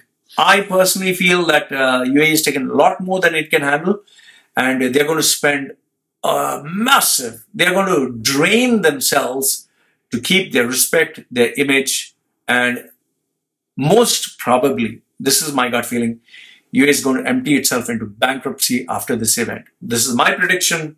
You can tell me if I'm wrong or right. I'd love to know your thoughts. So that's what I have to say about this topic. Let's move on to the next one. All right, sticking on with UAE-based news, you have, that is the Atlantis 2, the Royal Atlantis Resort and Residence is close to being completed almost after 6 years of construction work. It's a $1.4 billion mega project, which is run by the Kurzner International Group. Okay, now Kurzner International Management, if you do not know, is owned by Sol Kurzner or Solomon Kurzner, who is a South African accountant and business magnate. He founded both South Africa's largest hotel group, and that is the Sun Hotel Group and the Sun International. He's also the founder and chairman of Kurzner International. His career spans more than 45 years in the resort industry. So he's the guy for this group, and I have no doubts that this is going to be pretty successful, because this is one of those VIP exclusive kind of resorts where only the who's who goes. And yes, when you go there, you enjoy. If you have the money, like I told you, UAE is the place to be, or anywhere in the world, provided you have the money to blow. And then, sticking on with UAE news, you have the long-serving MBC Group chief executive. He resigns. That is the British media executive Sam Barnett, who was the helm of the broadcast for Arab's Got Talent since 2002. So he has resigned after a really long-spanning career. So no idea why would someone want to resign, especially when they are at the helm of a happening career. Well, my gut feeling says that when you're right at the top and you know there's nothing more left to prove, or you know that things are going to go downhill, better just, you know, grab all your chips and move on. So maybe he has done that, or maybe it's time for him to retire. Well, anyway, wish him all the best over there. Then sticking on with UAE news, you have Etihad and Air Arabia. Etihad being a luxury brand, which is more like Emirates Airlines, which was launched to compete with Emirates Airlines, just as Dubai had Emirates Airlines, Abu Dhabi had Etihad. But Etihad was bleeding money, billions of dollars of losses. That's a luxury brand. And you have Air Arabia, which is supposed to be the, you know, the poor man's aircraft, or the poor man's airline, where you run for cost-effective travel. So you have luxury, you have cost-effective. Now, I don't understand what are they trying to do by merging both of them and coming out with Air Arabia Abu Dhabi. So personally, I think it's brand violation. It's like having Rolls-Royce and Toyota merging together to come out with an affordable Rolls-Royce. That's nothing but brand violation, brand dilution. So Etihad is merging up with Air Arabia to bring out the low-cost passenger airline, which will operate from Abu Dhabi International Airport. What I look at it as is, since the law of branding you know, clearly states you can't violate your brand. You cannot have Rolls-Royce, even if it goes in losses. You cannot have Rolls-Royce on a discount or Rolex on a discount, giving for 50% off or making it cheap. So rather, you would introduce another brand and say, this is an affordable brand. Just as Toyota didn't want to make, start charging people more money for a very expensive version of Toyota, it came out with the Lexus brand. In the same way, Etihad is downgrading its brand by associating itself with Air Arabia. Now, what I look at it as is Air Arabia will succeed, Etihad is digging its grave, and Etihad eventually will vanish because nobody would want to fly it. So that's what I feel. You can let me know what you think. And as for this article, it also clearly states that low-cost carriers had only an 8% market share in 2009, which is nearly doubled to, more than doubled, to 17%, from 8% to 17% in 2018. So it was at 8%, now it's at 17%. I believe it'll only grow from there. The only benefit that Etihad may get is it may absolutely, which I believe they would do, is ask for a bigger share of the profits. So at least that can be its saving grace. So this was the UAE-based news. Now let's move on to a little bit of international news to give you a little bit of flavor. The first one is this report, which I found was pretty shocking. This lady actually has 22 children. Now, I have one baby girl, and I'll tell you, managing that one baby girl is like, oh, it saps away my energy, especially when I'm trying to concentrate on my work and the baby screaming, shouting, and making all noise. Sometimes it drives me nuts. So I don't know how this lady, number one, manages with 22 children in the house. That's the first thing. The second thing is, you know, my wife, when she gave birth to a baby, she said it was the most painful thing. It was like shooting a watermelon out of your ass. It's that painful. I can't understand. Does this lady enjoy shooting off watermelons out of her ass? Like, you know, 22 children. How do you manage 22 children? How do you give each one attention? It's like that Disney, you know, Pixar movie, you know, where this cartoon character had, you know, 100 different children. I don't know. Some people have no other job other than be fruitful and multiply. You know, her name, Sue Radford. I wish her all the best. So she's pregnant again with her 22nd baby. I just look at it as, man, what the hell? You know, it's like, what are you doing? Then again, it's their life, whatever. Okay. The next one was, this is India. India is great for so many things. Like, for example, this, from worshipping cows to, you know, people who drink cow piss because they think it's heals them or whatever. Now you have the minister, defense minister, whose name is Rajnath Singh. You know, I don't know how to say this, but they purchased the latest most technologically advanced fighter jet, which was the Rafale fighter jet from France. So in order to protect the investment, the defense minister, Mr. Rajnath Singh, what he does, he ensures that not only the latest technology, not only the most advanced radar, they have two big lemons placed at the wheel of the plane and a coconut placed somewhere on top of the jet to ensure that all evil spirits from Pakistan go away, fly away. I don't know what to say, man. It's like, what the fuck, man? It's seriously. I understand religion, fine. You want to believe in a holy-poly stuff, in the power of prayer. But now you have the power of lemon, limbu, you know, lemon and coconut. Yes. Oh, man. This is what I call India. You know, this is a problem with India when you have superstition and religious nonsense where you have coconuts and lemons being used to protect the technologically advanced missionary. I would say instead of focusing on lemons and coconuts, focus on your policies, focus on human character. It is the person who is driving the bloody aircraft that's going to make a difference. And if that person is evil and sinister, he will bomb and kill innocent people.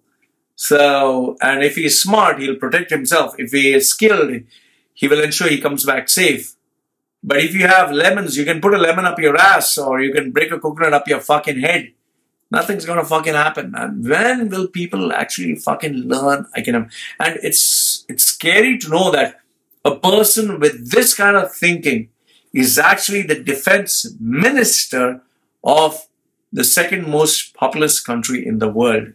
So I'll just leave it to that and leave it to you to decide how safe is the world when you have characters like this. Anyway, moving on to a little bit of more crazy stuff. You have, always is that ladies Pampers, for their periods, they have, those pads. So always feminine Pampers or pads belong to women. Okay. So it is always, for women, which is part of their normal. It's like if you poop, you need toilet paper or water.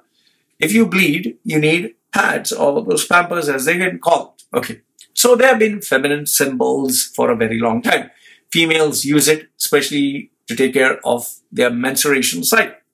Now, what has happened is you get this transgender. For those of you who do not know what is transgender, it's someone who is male but identifies themselves as female, or someone who's female identifies themselves as male. So it's like if I'm a male, I can say, I feel like I'm a female because my body doesn't feel right. I feel I'm a female. So I can get, not that I want to get, I can get silicone being put into my chest to make it like boobs. And I can even get surgery done to remove my balls and my penis and have a, engineered vagina. And I can call myself a woman. So this is more like transgender. So they have been doing all these people who have body dysmorphia. They are not comfortable with their bodies. They are not comfortable being a man or woman, and they want to change their gender. So those are transgender. So they transition to a different gender. However, you have some women who feel that, no, I'm not a woman. I'll get my boobs cut off, or I'll leave my boobs in some cases.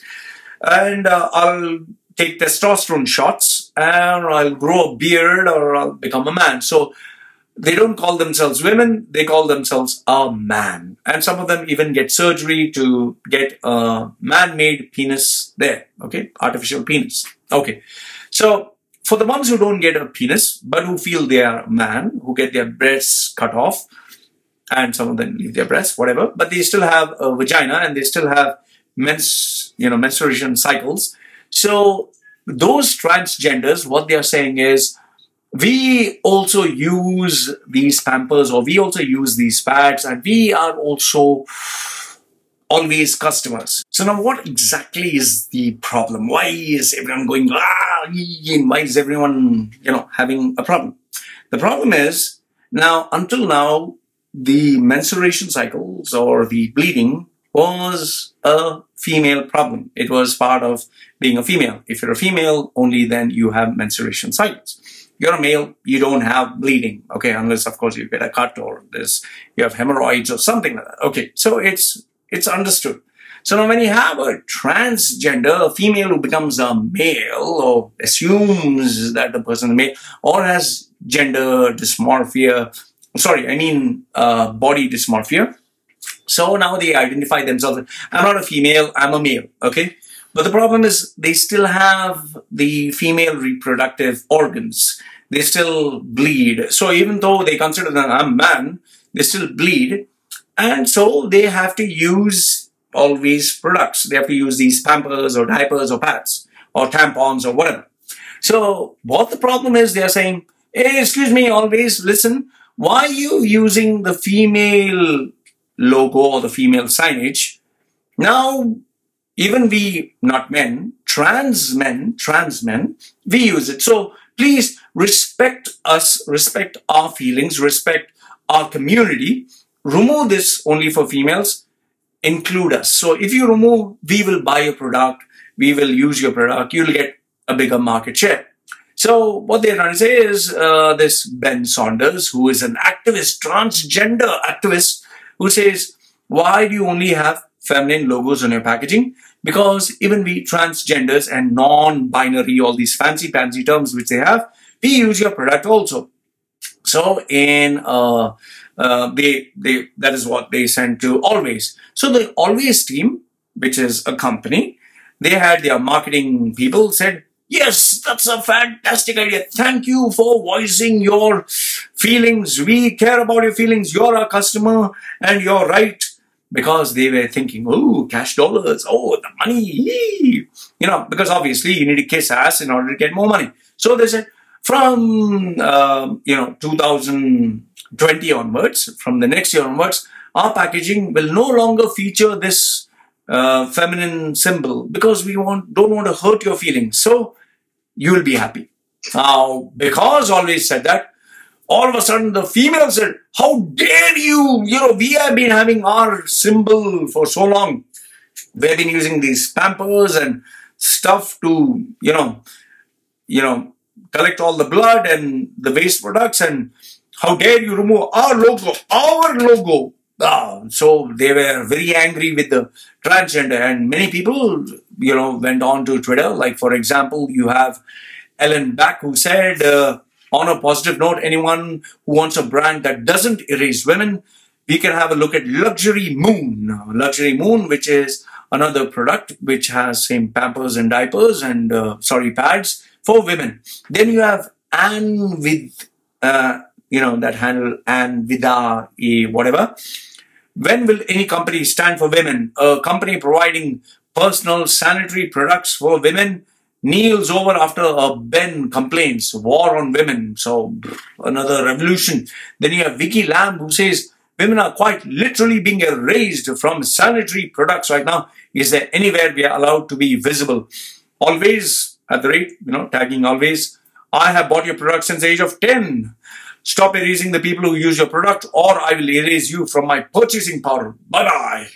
Then big old Moon says, I've been buying Always since I started my periods over 20 years. I won't be buying them again. Boycott Always. So you have to keep the females happy with the female logo. You have to keep the transgenders happy with their logo. I would just say, why don't you come out with, pads with logos for women and logos for transgenders and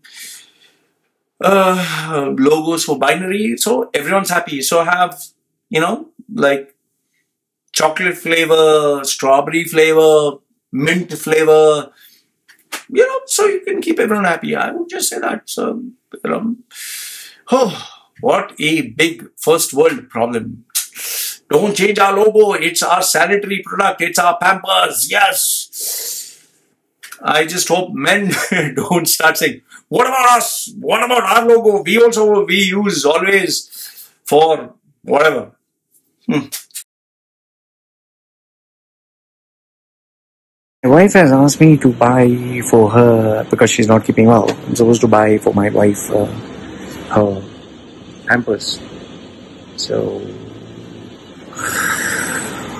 well, this is the first time I'm actually buying. So, this one looks like flower. This is me. This is cool.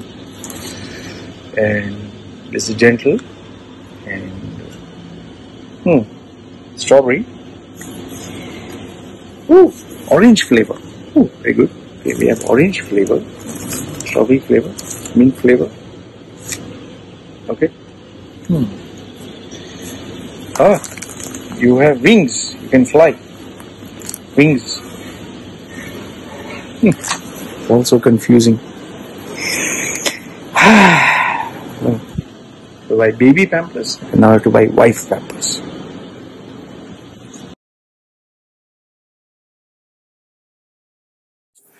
Sticking to the transgender community, you have this article, which is rather serious. This one was from Daily Mail, which featured this article. Hundreds of transgender youth who have had gender reassignment surgery. Now, what is gender reassignment? Where if you have balls and a penis, you get it chopped, cut it off, and you get a nice vagina. And if you have a vagina, you chop and you attach an artificial penis. Or if you have boobs, chop and you stitch and you feel like a man. So people who have undergone this surgery, okay, I know I'm making it very light and jokey, but it's serious for those people who actually go through it, okay? Just think about it. Now, why is it serious is because people who are young, people are really young. And by young, I'm talking about even parents who are parents of a child as young as 3-year-old. They are encouraging a young child. You can choose to be a boy or girl. You can choose to be a boy or girl. Just imagine the confusion when you tell a small child, you can choose if you want to be a boy or girl. Just think about what I said. A child doesn't know what it wants in life. A child doesn't know what is right and wrong. A child doesn't know what is good and not good. Whatever you teach the child will just believe that is right. They are so fragile. So, and a child by no means knows what it wants. In fact, even a 30-year-old may not know what he or she wants. There's that much confusion. And with so much confusion, you're confusing them even more by telling, oh, you know, you can be a boy or girl, or like in the UK, there are 100 different genders. You can be a free-spirited gender. You can be half male, half female. You can be male, you can be female. So they are confusing them so much, okay? And with all this confusion, the youngsters of today, because they are so impulsive, because they are being given power when they don't know what to do, they are making decisions that can literally destroy their life. It's like, for example, just think, if a small child, a 3-year-old child said, I want to tattoo my face, or I want to tattoo with tattoos on my body, would you encourage that? Let's assume they could get a permanent tattoo without any pain. Would you encourage your child to get a tattoo? Absolutely not. You would say, no, you're not old enough to get a tattoo. In fact, think about it. Any youngster who has got a tattoo from 18, 16, whatever, by the time they're 30, do you think they're proud of it? No. 99.9%. I, being a guy who has tattoos, I'm telling you this, almost all of them regret that they got a tattoo when they're young. Why? Because as your body progresses, as you grow, your choices change, your preferences change. You end up with more money in your hands and you wish, oh sheesh, why did I get this tattoo done? It's smudged, it's not of that good quality. I wish I'd done something better. Even me, there are tattoos when I look at it, I'm like, what was I even thinking? Some of them. Fortunately for me, the tattoos on my face turned out to be really good. I was lucky there. But that was just luck. Had it been any other tattoo, maybe I'd regret it. So think something like a tattoo, which is nothing but color on your skin, can be life-changing and can destroy you. But then ask yourself, cutting your body part, your genitals, injecting yourself with testosterone, cutting your breasts, if you are making a mistake, which majority of them do, when you're in your 20s, you make a decision like this to cut your breasts or your your genitals or your balls or your dick. What if you're wrong? What if you are wrong? And that is the question. Not all of them. They are so sure about what they want. They're so sure. You know, when you're young, you're very sure. I will marry this girl. I will marry this guy. He's the love of my life. She's the love of my life. I know for a fact. You know, ask any 16-year-old, 13-year-old, oh, I'll never love anyone more than this person. When they get married, what happens? Life happens. You experience the rainbows, the different colors that life throws at you, and you realize, sheesh, you know, there's so much more to life. So these youngsters who go through this gender assignment surgery, and for the medical industry, for them, they are more than happy. Why? It's big money. Cutting your body part or going through a gender surgery or even injecting a person with testosterone or hormones is big money. For them, they are more than happy. If someone's giving them money, you think they're going to say no? So for the medical system, you know, they would be more than happy to encourage these people. But what these youngsters who have this issue of body dysmorphia, what they are not aware of is after they go through this life-changing surgery, nothing changes. Nothing. Absolutely nothing changes. They're just looking for approval from the external, from the outside world. They're just looking for approval from them. Accept me, love me, you know, I'm part of you. But when they feel that emptiness not filled inside, then they realize, sheesh, what did I do? So in this article, you have this person who is Charlie Evans, who was born female, who identified herself as a male for almost 10 years, after which decided, okay, this is a bad idea. I'm going to go back as a woman. So she helps many people who are going through gender dysmorphia. And she says that today's medical industry or the doctors, they just encourage them to go through this surgery. They say, here are your hormones, here's your surgery, go ahead. And many of them, go through breast removal surgery or, amputating their, private parts and, only for them to realize, sheesh, I made a very, very big mistake. So this is an article which I think is just the beginning. It's just the beginning of what is happening. The very fact that people are doing it now, you're going to see the repercussions. You're going to see the actual results after another 20 or 30 years. And I'll tell you this, I can assure you this. It's an open challenge. Almost all of them who go through this gender reassignment surgery, they're going to regret that they ever did this. Why? Because something that is up here, no matter what you change physically, this will always remain as it is. So if this is not treated, whatever you change externally, nothing is going to change at all. So these are my views. You can let me know if I'm wrong or, whatever. I'm very open to listening to what you have to say.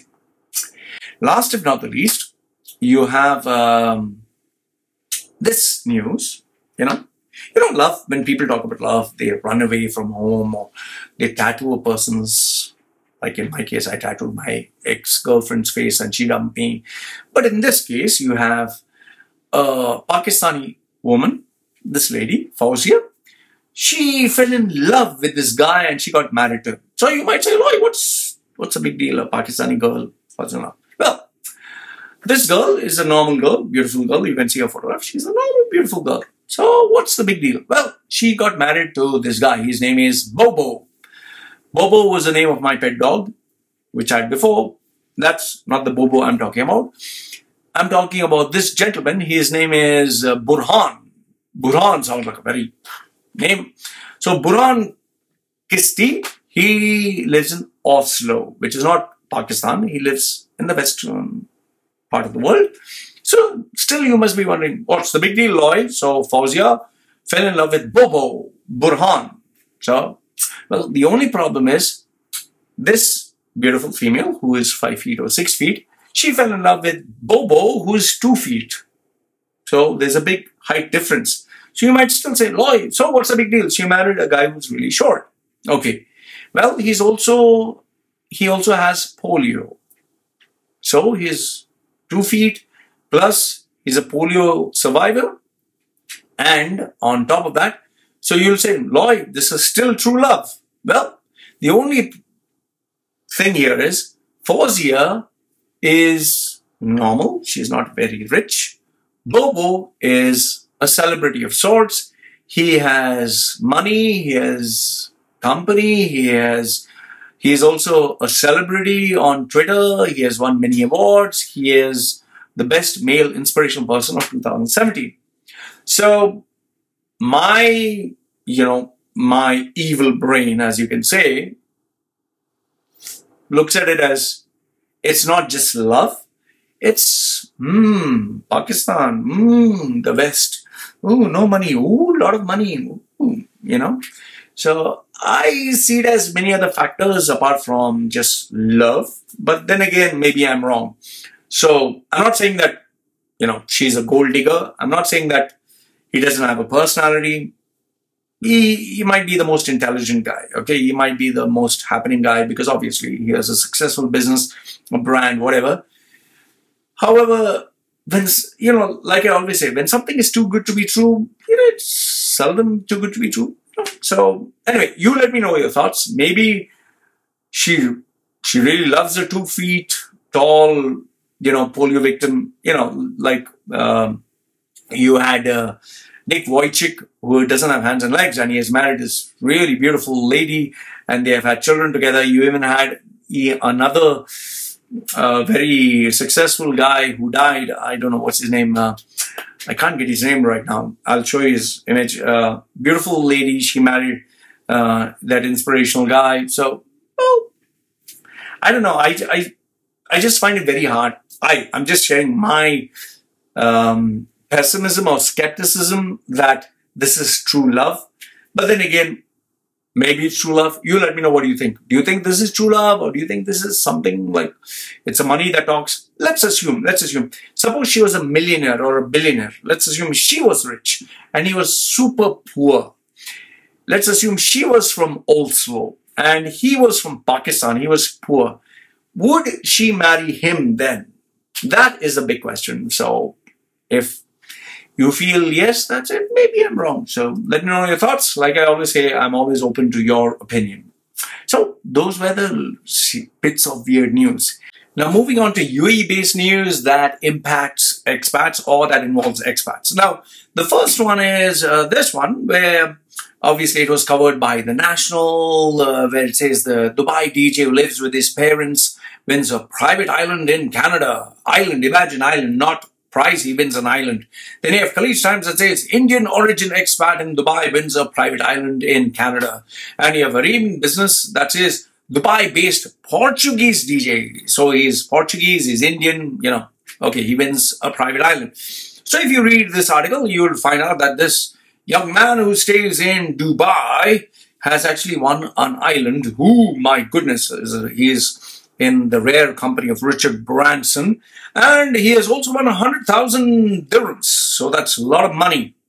Okay, so, I don't want to repeat the same thing what the article says, but the guy got lucky because they just had a game, roll the dice, maybe have an account with the bank or something like that, and you win yourself an island. So he got lucky, and everyone like, yeah, okay. And if you actually see the video there, he is busy texting, or I don't know what is he doing, but he gets, the prize. So now, why am I talking about this? What has this got to do with me? Actually, getting there. Okay. So many people are talking about, wow, what a lucky guy, what a great guy. Oh, he's, people are saying like, yeah, he's, lucky Indian, whatever, Portuguese, whatever. But this is what the newspaper stated.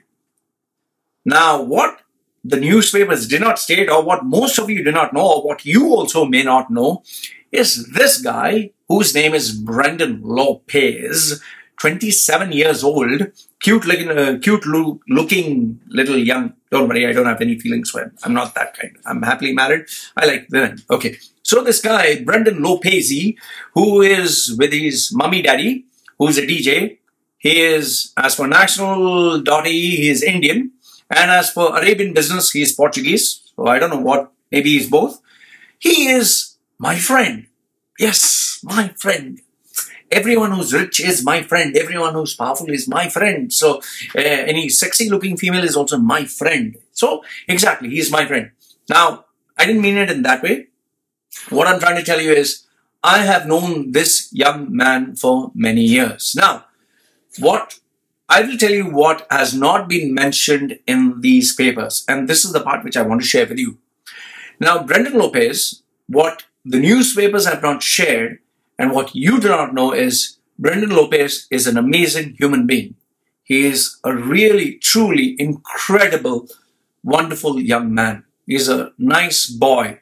He is someone who I deeply, deeply respect and deeply like. And don't worry, he's not going to give me any money. I don't want his money. I want him to keep the entire 100,000 to himself. In fact, I've told him, sell off that fucking island because you don't need a fucking island for yourself. Take the money, keep it for yourself. So that's what I told him. Okay. Now, what you may not know is Brendan, even though he's so young, he helped me when I was in need.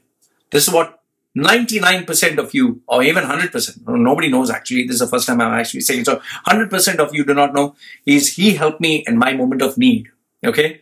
That doesn't mean he's going to help you, and don't fucking ask him money because he is going to say no to you, but he helped me.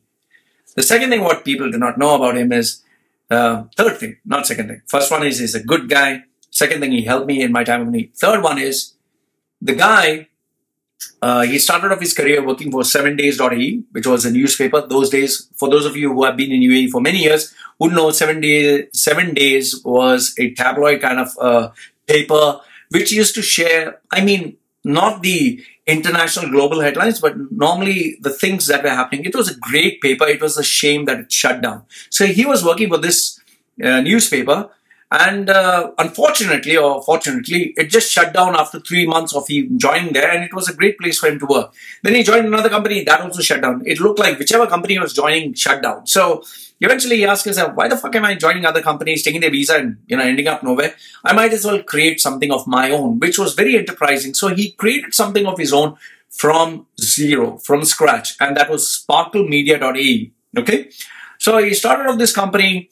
And he used to do his DJing stuff, in fact, if you actually look at it in Middle East or in Dubai in specific, everyone's a DJ. You can just have 10 CDs and 2 speakers and you become a DJ. Even I was a DJ. So everyone is a DJ. Everyone's a photographer. You buy a camera and you become a photographer. You start going for a couple of self-improvement courses and you become a coach. So everyone is everything and you can become anything very easily. It's very easy to get these dummy titles, okay?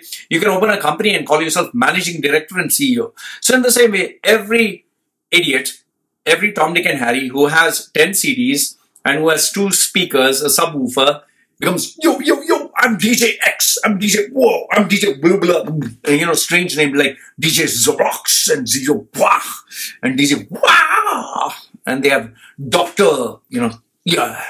So they all, and they do some scratching and they become, I've literally heard guys who say, I'm DJ, yo, and they become a DJ. Some people become fashion connoisseurs by wearing pink shoes and neon colored socks, and they become, I'm fashion, I wear these big glasses and all that. And girls, by showing their boobies, they become models and, I'm a model, and, by just putting filters. So everyone become everything. So I used to think that he is another DJ, but I didn't care a damn about him being a DJ because it had nothing got to do with me. I was never going to listen to him DJing.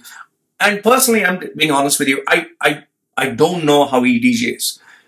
But what I realized is through his profile that this guy was actually, being invited to Goa. I was like, if this guy is just an ordinary DJ, a normal DJ, dummy title DJ, why the hell is he being called to Goa, all expenses paid?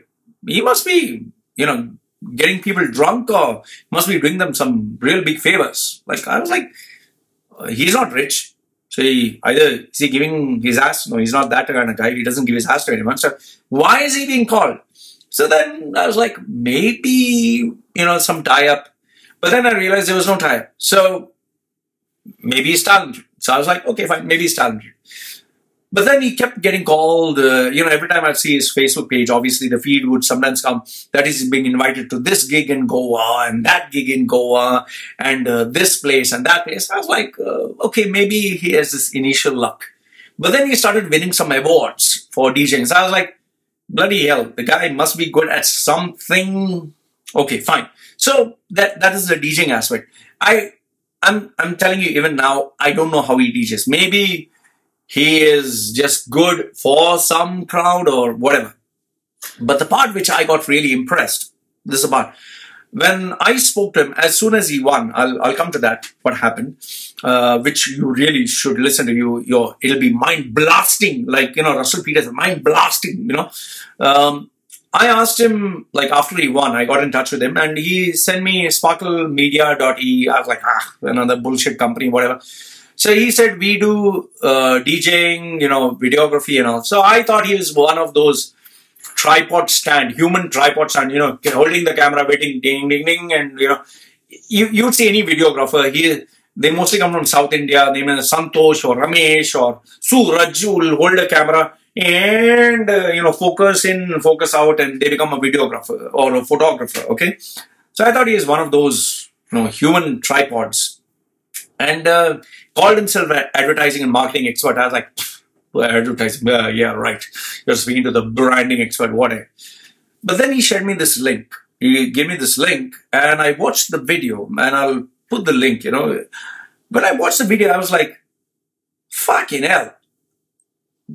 This video, showreel, you did it? You did this? You didn't download it from somewhere, or, you didn't copy someone's work? No, he said, no, this is what we actually do. And he said, Loy, I'm not actually a videographer. I'm a cinematographer. So I was like, what the fuck is a cinematographer? So he was like, no, whenever we get a project, we study everything about the product. We study the brand, the essence, the lighting, the characters, the feel, the essence. So I was like, fucking hell, I didn't know you had brains. So, he was like, yeah, fuck you, man. So the point I'm trying to tell you is, I keep it real in this channel, okay? I try to keep it as real as possible. So I've never heard him DJ. I don't know if he sucks, or I don't know if he's good. I don't know if his crowd is young or his crowd is old, or if he uses, remix CDs like how I used to do, all remixed beforehand and show that as if I'm doing it, but I'm not doing it. I'm just putting a CD. Some DJs do that, they have this advanced copied musical this thing non-stop, and they claim that they DJ. So I don't know if he's one of those, but I can tell you one thing. The work that he did through this show reel that he sent me, it was like, fucking hell, I was blown away. So I realized that the guy is good, okay? So I'm pretty sure if he's getting DJing awards, he must be good. Try him out. I don't know if he's good, but his work as a cinematographer, still, it's such a long fucking word. Okay, his work is really good. I'm pretty impressed with that. However, the one thing I can endorse, so I don't know about DJing aspect, but I can tell you what he shared with me, his showreel was damn good. But where I was really blown away, and this is where I can vouch for him, is he is an amazing human being. That doesn't fucking mean you go and ask him for money. He's going to say no on your fucking face because everyone's asking him, and I'll come to that. He's an amazing human being. He's a great person to have as a friend, and he chooses his friends very carefully. I can tell you something that I've had the honor and privilege of knowing him as a human being. He was there for me when I needed him. Even though he is like half my fucking age, he still helped me when I needed him. So I have nothing but respect for the guy, and I think he's a great human being. In fact, he just won 100,000 dirhams. I wish he had won 10 million. I wish he had won 100 million. I wish he had won the whole fucking country. I would be fucking happy. Well, he can give me 1 million if he wants. I wouldn't complain. But even if he didn't fucking give me, I'm happy because he's a great guy. He's a really great fucking amazing guy. So that doesn't mean you get in touch with him and say, because I said I want to be a friend. No, fuck you. Okay. So he's not going to be your friend anyway. Because I meant him, you know, I kind of tell him sometimes, don't keep people. Anyway, so coming to, this is one part, this is the part which I didn't think they mentioned in the paper. Now, apart from this, what they didn't also mention in the fucking paper was the fact that he's my friend and I spoke to him. And the biggest part which I think you should hear about. Now, see, he won the island, the 2.42 hectare private island in Canada. Now, before you jump the gun and say, well, fucking hell, we can go to that island to party and, you know, boogie and whatever. In order to get to that fucking island, whatever. It's the size of 5 football fields. Okay, it's also known as Hurricane Island. Fuck, that's a bad name. Located in Guysborough County and surrounded by coves and natural beaches. Why don't they use fucking simple English? Okay. So, what it says is, in order to get to this island, which is approximately $60,000 worth, or can be up to 2 million. Hope he gets 2 million and he gives me a commission for it. Okay. So in order to reach this fucking island, it seems that you have to take a 14-hour flight from Dubai. So 14 hours. After that, once you land in Toronto, you have to take another 2-hour flight to Halifax, which I don't know where the fuck is that. From Toronto to Halifax. And after that, you have to take a 2.5-hour drive to the island. So 14 hours plus 2 hours plus another 2 hours. So literally 24 hours can go like that in order to get to that island. So he has this island, which is the size of 5 football fields. And I don't know what the fuck is he going to do. Cleaning my small room is such a fucking disaster. I don't know how the fuck he's going to clean the whole fucking island. So just maintaining the island, I think he's going to get bankrupt. So what I told him is sell off the fucking island, make 2 million, give me 10% as commission, and that's about it. The commission for what? I don't know, but he can just give me because he's my friend. My best friend. Yes, all rich people are my friend. Okay. Now, what is the part that he has not shared, or you don't know, or it's not in the papers, or is exclusive to my fucking channel? Okay. What is exclusive to my channel, apart from the fact that he's my friend, and he chatted with me and told me exclusive stuff, is what I'm going to tell you now. So what did he actually tell me? After he won, you know, I was just browsing through Facebook. I was like, you know, Facebook, blah, blah. Okay, this pussy, that pussy. Pussy means cat, pussy cat, you know, meow, meow, you know. And I was looking at all the adult sites and, you know, just browsing through, okay, you know, I'm part of a lot of these Facebook groups where they show a lot of boobies and ass. Sometimes I was just browsing. All of a sudden I said, okay, Indian Wins Island. I was like, fuck this. Okay. Then I was like, Indian Wins Island again. I was like, fuck this. Then it was like, then I saw his face. Brendan Lopez wins on island. I was like, fuck this. Wait. Fuck. What? Wait. What? I was like, Brendan Lopez wins an island. At first I thought, what the fuck? It must be a joke. Like, what the fuck? You don't win. You win cash. You don't win a fucking island. Okay. So I was like, then, you know, I opened, my eyes got open and Brendan Lopez wins an island. So I sent him a message. I was like, did you win a fucking island? Like, what the fuck? You actually won a fucking island. And then he responded to me saying, yeah, I don't believe it myself. I won an island. I was like, you won a fucking island. An island, an actual fucking island. Like, is it like a blob of sand? Like, is it like, you know, I put some sand in water and call that an island? Or is it like an actual fucking island? So he's like, no, it's an actual island. I won an island in one game. And like, fucking hell. I still, then I didn't believe him in after that. So I Google searched, I checked. I was like, fuck, this guy actually won an island. It's actually legit. He's actually done it. So I was like, fucking hell. Wow, my best friend. I love you. You know, did I ever tell you that you're my brother? so I was like, fuck, I got shocked. Then the first thing that struck my mind was, after he won, I told him, listen, get ready for a tsunami of friends, new friends, people who will, you know, call you, get in touch with you. Even girls will tell you of their undying love for you, and people will tell you of a God, and many people will sob and cry and tell you, help me. And I just told him that, and I said, I'll get in touch with you after 1-2 days, and, you know, we'll catch up. So I gave him this morning, and that's about it. After the 2-3 days, I got in touch with him. He was like, fucking hell. You know, Loy, what he said, right on target. Everything was true. He was saying, people who I never knew existed, people who I used to just, hi, how are you, bye. All of a sudden, everyone got in touch with me. People I didn't know existed got in touch with me. People who would never even look at my face got in touch with me. People who would just say hi and bye, now they spend like 40 minutes to half an hour talking to me. In fact, he even started to get girls, which is, why am I not surprised? Girls who, you know, would not even look at, not that he's very handsome looking. Maybe someone would say he's handsome. I'm handsome. Okay. Anyway, so girls who just normally, hi, how are you, bye, they started noticing, hi, how are you? Ooh. And he even started getting messages from very, very nice girls, good girls who said, you know, straight away, to the point, hey, congrats, you won the prize. Are you single? Are you single? Straight away. You know, are you single? You want to fuck me? Come. You know, I don't know if they actually said that, but if they said that, I told him, go ahead. But use protection, yeah. So, I don't know if he'll go ahead. Is he a virgin? I don't know. Is he a fucking virgin? I think he's a virgin. Okay, anyway, that's another topic. You can ask him that. Yeah, I didn't ask him that. So girls were getting in touch with him like, you know, are you single? I want to get to know you. You know, do you have a girlfriend? Straight away. There were such nice girls, good charactered girls. And people who never got into, Brendan, my brother, I love you so much.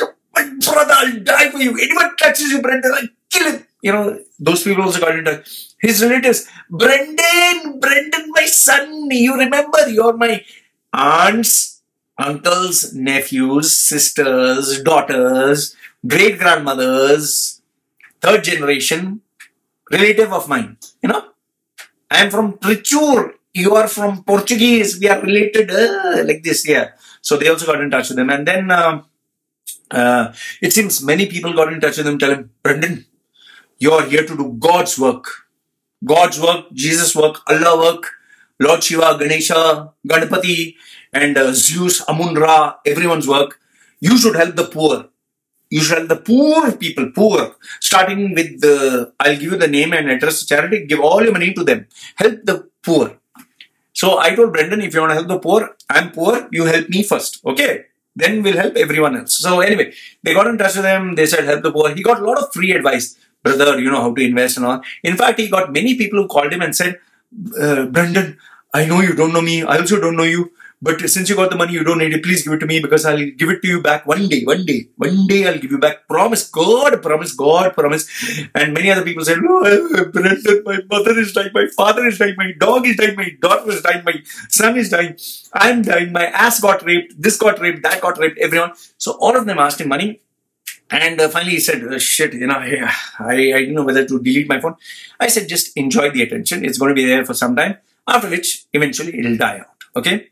But what I told Brendan is, this money, this 100,000 that you've got, it will just last you a year. It's very simple math. If you calculate, say, 10,000 dirhams a month, okay, it'll come for 10 months. 10,000 is nothing in UAE. You just spend it because your expenses are there. So I told him 10,000 will just last you 1 year. I've known people who have 100,000. I myself spend, I think, close to 200,000 dirhams. That also in Thailand. Thailand, just to, you know, even though I don't smoke, drink, do drugs, ladies, nothing, I ended up just, the money just got spent, you know, just setting up my office and everything else. So I told him it'll just last you 1 year if you start spending it. So just leave it in an investment for yourself, your parents, or whatever. That's number one. The second thing which I told him is, get rid of the fucking island. Okay? Don't throw away, I mean, at a cheap price, throw it at a good price. He also got some very powerful people whose names I don't want to take. Very, very powerful people got in touch with him to sell the island. So I told him, take it legally, get in touch with the best brains, have a lawyer, don't go just like that, don't sign any dotted line, and get rid of it. That's what I told him. And last, if not the least, I told him that, from my heart, I told him, you deserve it. You absolutely deserve it. You deserve 10 times more. I wish you had got even more. You deserve it. So I just thought I would, you know, share this with you about Brendan Lopez winning it. He is a great, great, great human being who has won this. It's people like him who deserve to win something like this. And hats off to all the media that is giving him the publicity. But at the same time, I've told him, be careful because there are a lot of sick fucks out there, there are a lot of dangerous people. So he needs to be careful. But having said that, I'd like to give a shout out to Brendan. I'm very happy for you, very happy for your family. He has a great mother, great father. They're amazing human beings. He is an amazing boy. I don't know about him as being a DJ, but I believe that if he has been getting awards, he has been constantly being invited to DJ in many different parts of the world. He's really good at what he does. I've not heard him, but I'm pretty sure he's good. And here's the funny thing. Even though he's a DJ, he doesn't get drunk, he doesn't do drugs, he doesn't do all this with him. I don't know if he does it, but as far as I know, he doesn't do it. I don't know if he shagged a couple of good-looking females, although I wish he did. And if he does, that's good. Okay. But as far as I know, he's a great human being. And in terms of the work that he does, the video that he showed me, I was blown fucking away by his work. So nothing but respect to an industry professional, nothing but respect to a guy who is working not just one job of being creative, but he also works hard towards providing for his family as a DJ. And I'm pretty sure he'll be looking at other avenues to expand. And just think, he's only 27. He has chosen the tough route of not being an employee and getting a guaranteed salary, but rather generating his own income. And people like these would absolutely succeed because they come from very humble beginnings and they never give up. So for me, whether he's rich, whether he's average, whatever, my friendship with him is going to be there for life. And I'm always going to wish him well. And I'm just so happy that he fucking got it. So if you know any good girl who wants to get married to, or honeymoon, get in touch. But keeping all jokes aside, I'm happy that my friend Brendan Lopez, he got this. So if you need anything from sounds, lights, photography, event management, cinematography, advertising, marketing, please get in touch with him and do give my reference so I can get my commission. And Brendan, if you're watching this, you fucking idiot. You get customers, you better give it to me. I have to get that 10%, make some money. And if you want to donate, please donate to my channel. I'll be so fucking happy. Oh, if I get money, I can buy my Nintendo Switch. Yes, I want a Nintendo Switch. Hey, Brendan, since Christmas is coming, you can buy me a couple of games. I'll buy the machine. You can buy me games. Okay? Okay. Having said that, that's enough of Brendan Lopez. Now let him fuck off. All of you fuck off. I need to win $1 million. So let's move on to the next bit of the news. All right, now let's move on to something a little bit more serious. This is with regards to hundreds of Indian nurses losing their jobs in UAE. Now, Gulf News reported on 14th October 2019 that more than 200 nurses who were holding diplomas from India, they've either been demoted or terminated. Why? Because UAE suddenly just woke up and decided that, oh, okay, fine, you have a diploma. Okay, now you need a bachelor's degree in nursing as a minimum qualification in order to be a registered nurse. So all of a sudden, they just decided to change the rule. And because of this rule, 200 nurses who were having diploma certificates have either been demoted or they've asked to resign or they have been terminated.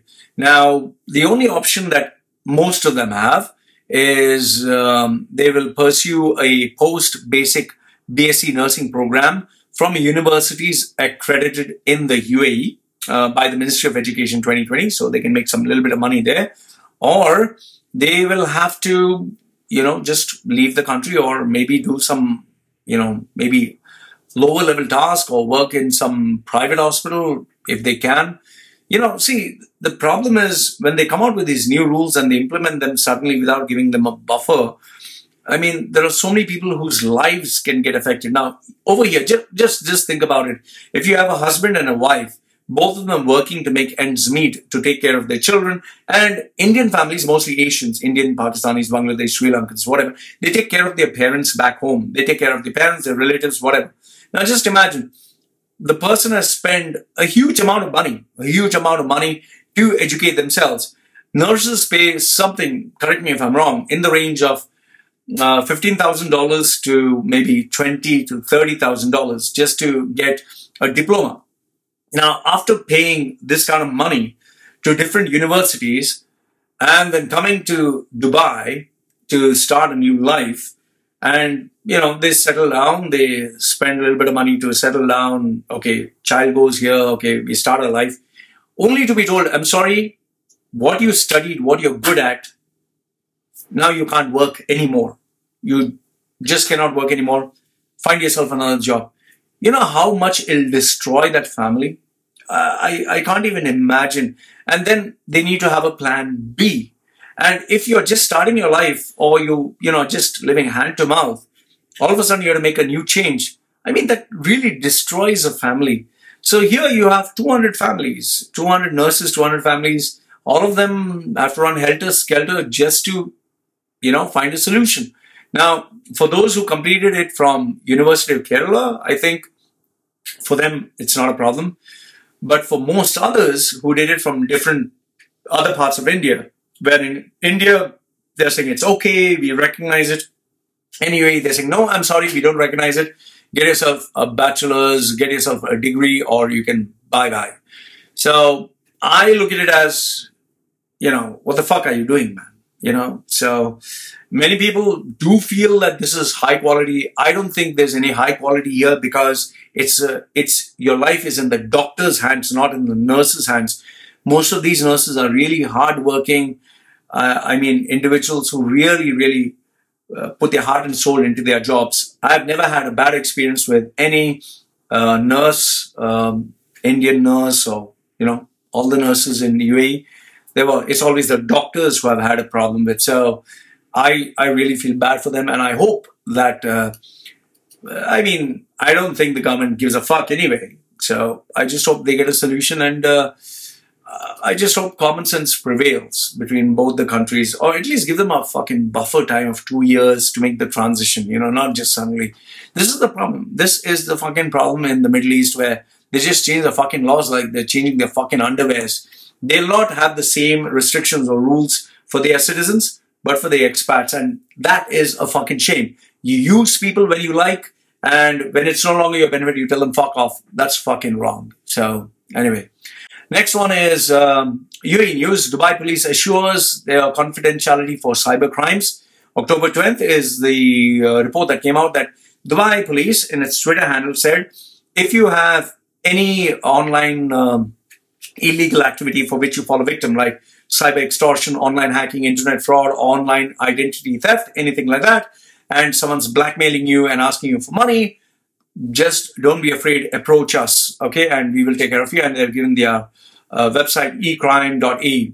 The only issue I have with this is, let's say you're having an extramarital affair with someone who's married, or you're married and you're having an affair with a girl, or you're not in a marriage and then you're having an affair with a person, because UAE is run by Islam laws, and you're having an affair. So there, by default, you're breaking the law. So now, what is you're breaking the law? Now someone else kind of blackmails you. Oh, I have your sex videos, or I have proof that you had sex. You don't pay me the money, I'm going to fuck your happiness. So if you go to Dubai police and tell them, this guy is blackmailing me, do you seriously think that the Dubai police is going to say, okay, the guy who blackmailed you, we will catch him, but you're fucking each other, which is wrong because you're not married. That's okay, we'll leave you. I don't think so. So the only people who can go and approach this law is the people who are having a clean chit, clean bill of health. But if you have done something wrong as per the laws of UAE, like let's say had sex with someone, or and then you approach them, that is the big question. What might happen? Now, I'm not saying all Dubai police people are going to put you in jail, but would you take the risk is a big question. So anyway, I'll leave that to you. Okay, coming to a little bit of good news. Finally, one good news I can share with you. This elevator mechanic who had an accident and his severed arm fell down 21 floors. Thanks to the doctors of this hospital, I think it's Rajnath Hospital, they attached it back, and they've even taken a photograph of both the doctors. So nothing but respect to both the doctors, that they literally waited and made sure that, when this report was given, that they were ready to not only take this guy in, but stitch it. My close friend is an orthopedic surgeon. I have friends who are doctors, and I know how complicated an operation like this is there. So nothing but respect to these doctors, nothing but respect to all these people who are involved in making sure that this gentleman's arm, through which he earns money, through which he looks after his family, was attached. And, you know, nothing but good wishes for him. It'll take some time for him to get back to leading his normal life. But then again, you know, at least he has his hand. So a little bit of good news, which I thought is worth sharing. So it's not everything negative that I do share with you. Okay, getting back to the reality, and this one, it kind of caught my eye because it was not one incident that took place. It was like 2 incidents or 3 incidents. I'll tell you. Now, the first one is Make My Tour. Make My Tour, which was reported by Gulf News and Khaleej Times on 17th October. It was under the headline of a tour scam. So, this was one, okay, Book My Tour. Okay, let me get that. Yeah, Make My Tour. Okay, Make My Tour is one. The second one was Novo Elite. Okay, so now these are 2 tour companies, or these are 2 holiday package destination companies. So what did they do? I'll give you the rundown of both these incidents. Okay, what these companies do is, what these normal companies like these scammy companies do is, they appoint salespeople from their home country, either India, Pakistan, Sri Lanka, Philippines, whatever.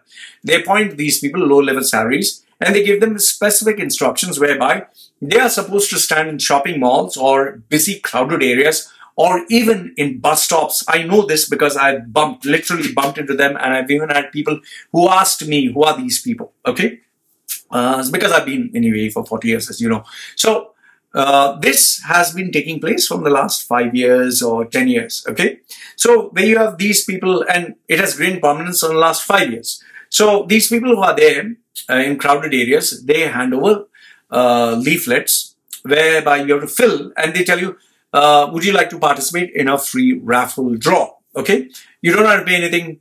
We will just, if you put your name, we pick up one lucky winner, and if you're lucky, you win a gold coin. So normally people are like, okay, fine, take my name, take my email, that's it. Some people will give email, but most of them take the email address and your mobile number. So normally if it's a family, the man, he gives his number because he doesn't mind it.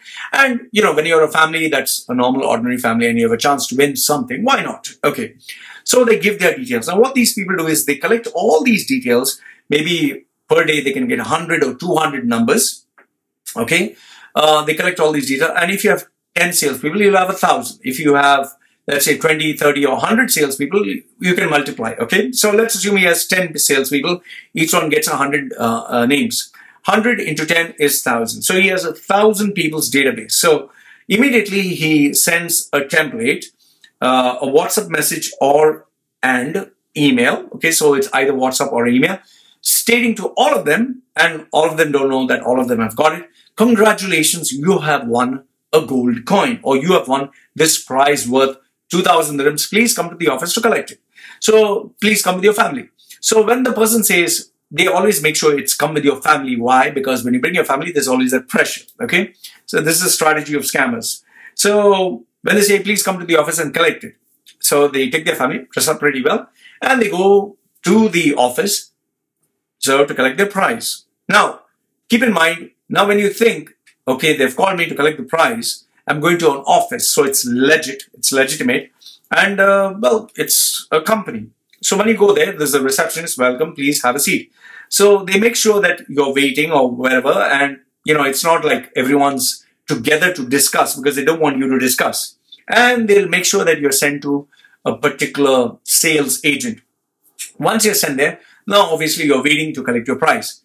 So what do they tell them over there? Now this is not exactly what they did, but this is a template of how they do it.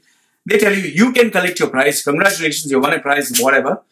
You can collect your prize, but then they upsell you. They upsell you. They don't give you the cash, or they don't give you the gold coin, or they don't give you the prize straight away. They tell you, this prize is meant for you. You can avail this offer. However, if you do this, or if you do that, or whatever, they sell you something along with that. Or they say 90% off or 50% off. And they mesmerize you with amazing deals which are too good to be true. Like, for example, congratulations, you won a holiday. I'm giving you an example. You won a holiday to Germany, or they try to find out, they pre-qualify you. Can you travel to Europe? Let's say, for example, if you say yes, okay, congratulations, you won a 7-day trip to London, and the normal price, and they maybe open the laptop and show them normal price you check anywhere is 10,000 dirhams. We are going to offer this for 1,000. Travel, stay, everything else. So you're like, fuck, only 1,000? Oh, I can take my whole family. Family is free. Wife is for free and kid is for free. Only. So they entice you with these deals. But for any of the deals which is mentioned there, you have to pay in the money. Now, so, personally speaking, if I were to get a product or service for 50% off, something that is really worthwhile, why not? Why not? I would definitely grab it because it's worth it. And when you come in with a family and your position, they know that you care about your family, you want to keep your family happy, you want to take your family somewhere out. So they would be absolutely happy. And then to make sure that they seal the deal, they would even tell you, okay, I'll give you this voucher, just printed flyers, which shows a stamp and sign, and it looks kind of professional. So it looks like a legit voucher, 50% off this voucher, that voucher, whatever. And you get this vacation, and you get this, and you get that, and you get all this if you pay right now. And they make sure that you are so impressed with the deal that you take out your credit card and you make the payment now. Now, keep this in mind. What they are offering you is you will get it in the future, maybe after a week, 10 days, 1 month. However, it's always after making the payment. So you make the payment now, they have collected the payment, and they've given you all these papers, which is vouchers and everything else, and told you you can utilize it and get the benefit. So you're very happy, pay the money, you collect the deal. Now, like I told you, 1,000 people came, all the 1,000, they must have paid maybe 1,000, 10,000, whatever, because there are different deals, there are different levels. They have platinum membership, these fancy names for membership, different levels, silver, gold, and platinum. So obviously the price increases. So it can start from anything 10,000 to 20,000 to 50,000. So people pay the money and they all go back. So different people are called at different time. So what the company has basically done is 1,000 people were caught from the streets. All the 1,000 were invited to a common place. All the 1,000 were mesmerized with some amazing deals, promises, packages, services, and they took their cash. These guys, these family people took all the vouchers, everything, and they went home. After they went home, obviously, they wouldn't suspect. We visited an office, we got professional pamphlets, we met professional staff, we got proper flyers. So let's assume that the guy booked for after 1 week to go for a holiday, okay? Now is where he actually finds out the problem. When he goes to the maybe he goes to the airport, they say, I'm sorry, this ticket is not valid. Or he goes to the restaurant to encash the 50% off, and they tell him, no, sorry, this is not valid, or we don't use it here, we don't accept it, where did you get it from? That is where they realize, why is this not working? Why am I not able to encash? Or sometimes they might even give them, log on online, put your name, your ID, and you can get all the features. So when they show them live demo, they are able to access their accounts. But when they do it after a week, they're not able to access. So this is where they get, something's wrong, I need to call these guys. So when they get in touch with these people, if they have cleaned up the operation and they finished everything, they are not contactable. Either the offices are closed or it goes to a voicemail. If, however, they still are scamming other people, yes, sir, give me your number, we'll get back to you in 1 week, we'll get back to you in 3 days, so there's that waiting game. By the time the people actually find out, shish, we have been scammed. They bump into other people who are coming to the office. You also got scammed. You also got scammed. They pool together, take everyone's WhatsApp. So obviously Facebook and WhatsApp, you can, socially network with other people. And once they find out they've been cheated, what they do is they complain. Now, this is what these people did. They went to the police. The police, as usual, the UAE police said, I'm sorry, this is a financial, this is against a business. You have to go to the consumer protection, that is the, I'll give you the exact name, that is the Department of Economic Development, DD. So go to the DD. When they go to the DD, you'll get some locals. Oh, yes, Fadal, yes. Oh, what happened? Oh, okay. We will call, we check. Hello, yes, no, number not working. We will check. Our person will go there. Okay? Allah Khali, don't worry. Okay. So they go at their own sweet time. They check it out and they find out, oh, okay, its office is closed. People are not there. We are not got in touch with anyone. So finally, then they say, then these people come and check again. They say, sorry, office closed. We sealed your office. Don't worry. Now they can't do anything. But did these people get their money? They didn't get their money back. So now they went to the DD. Then they go to the police back once again. The police says, okay, fine. Make a police complaint. Make a court case. Make a civil case, whatever. So by the time 1 month or 2 months pass by the time the guy who was a mastermind behind all this takes all his money and whoosh, vanishes. This, in a nutshell, is what happened to these people. Overall, it seems maybe 200 or 300 or whatever. Let's assume 500 people got cheated. They have lost millions. Some people spend 10,000. Some people spend 30,000.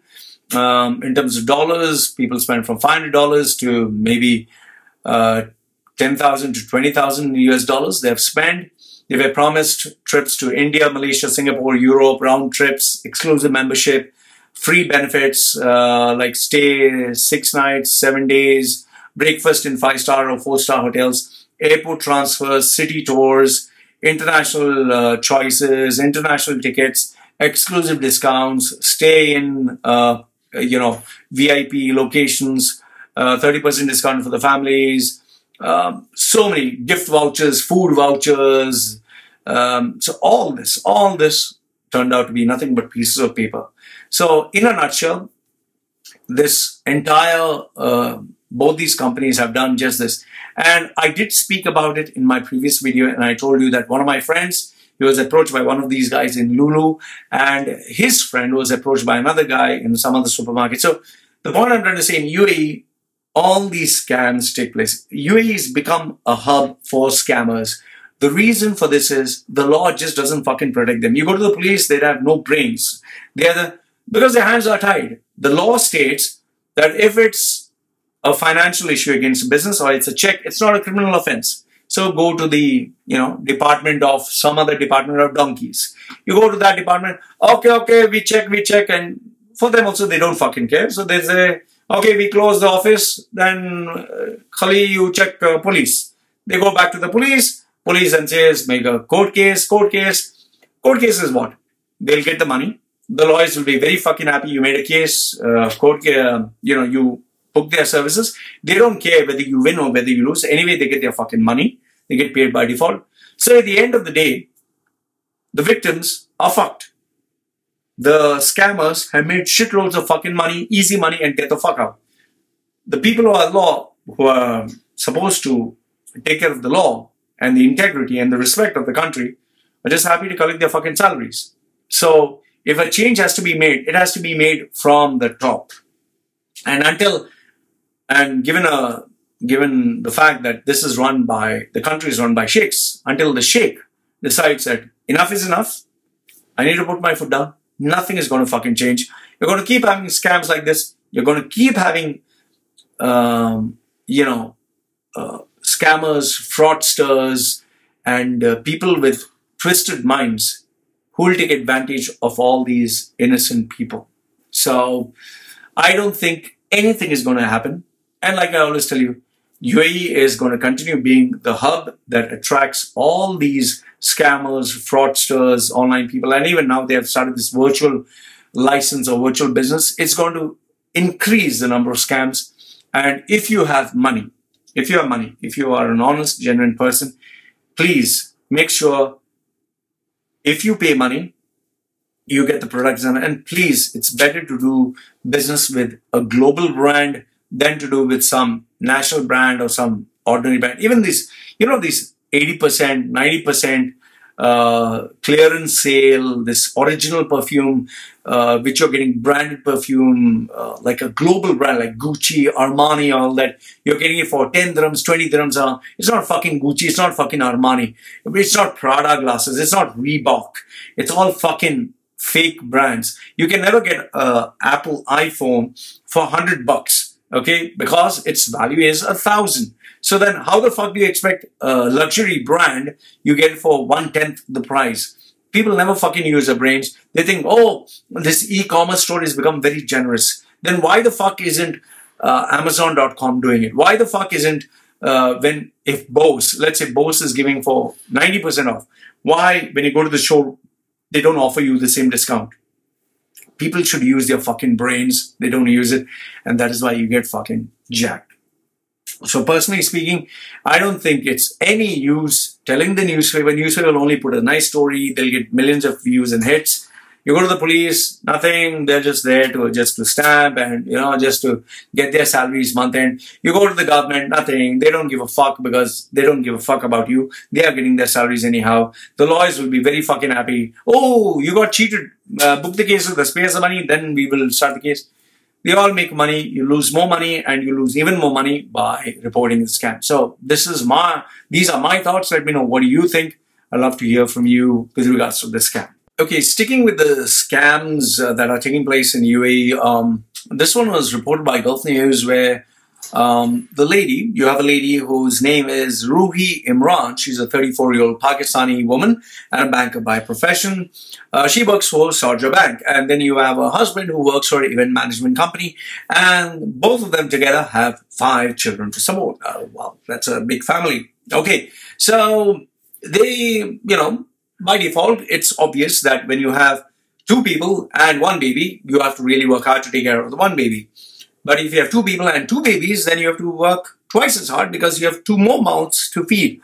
But in this, she has 2 more and plus another 3 more. So you have 2 plus, how many? 5 babies. So you have 7. Yeah, 7. Okay.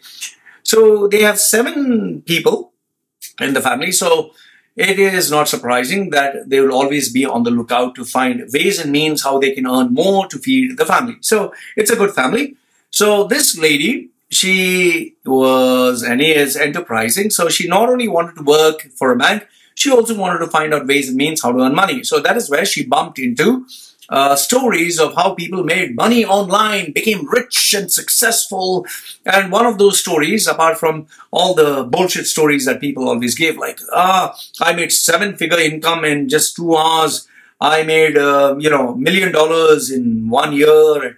I was sleeping on the sofa and today I'm living life in Thailand, sitting on the beach, sipping pina colada with my laptop and minting money, So all these bullshit stories which people give, standing next to a Lamborghini or an expensive house or, with a beautiful hot babes and saying, sign up for my course, only $97 US, which is worth 90,000 and I'll make you earn millions. So one of those good sounding stories, she found out about that people are making millions, billions and gazillions on online trading or Forex. If you get in touch with any Forex trader, he'll always tell you, you can make your money, you can get guaranteed returns or you can get practical returns, or if he's a sensible guy but he's manipulative, he'll say, you will not become a millionaire, but you will get returns. You will get returns. And how will you get returns? All you got to do is invest your hard-earned money first. We will put your money in a safe, whatever zone, and we will teach you how to trade.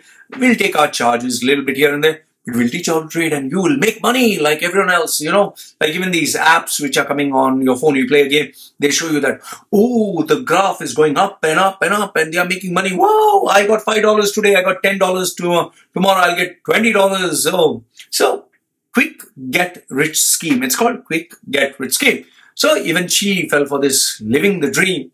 I don't blame her because she has 5 children.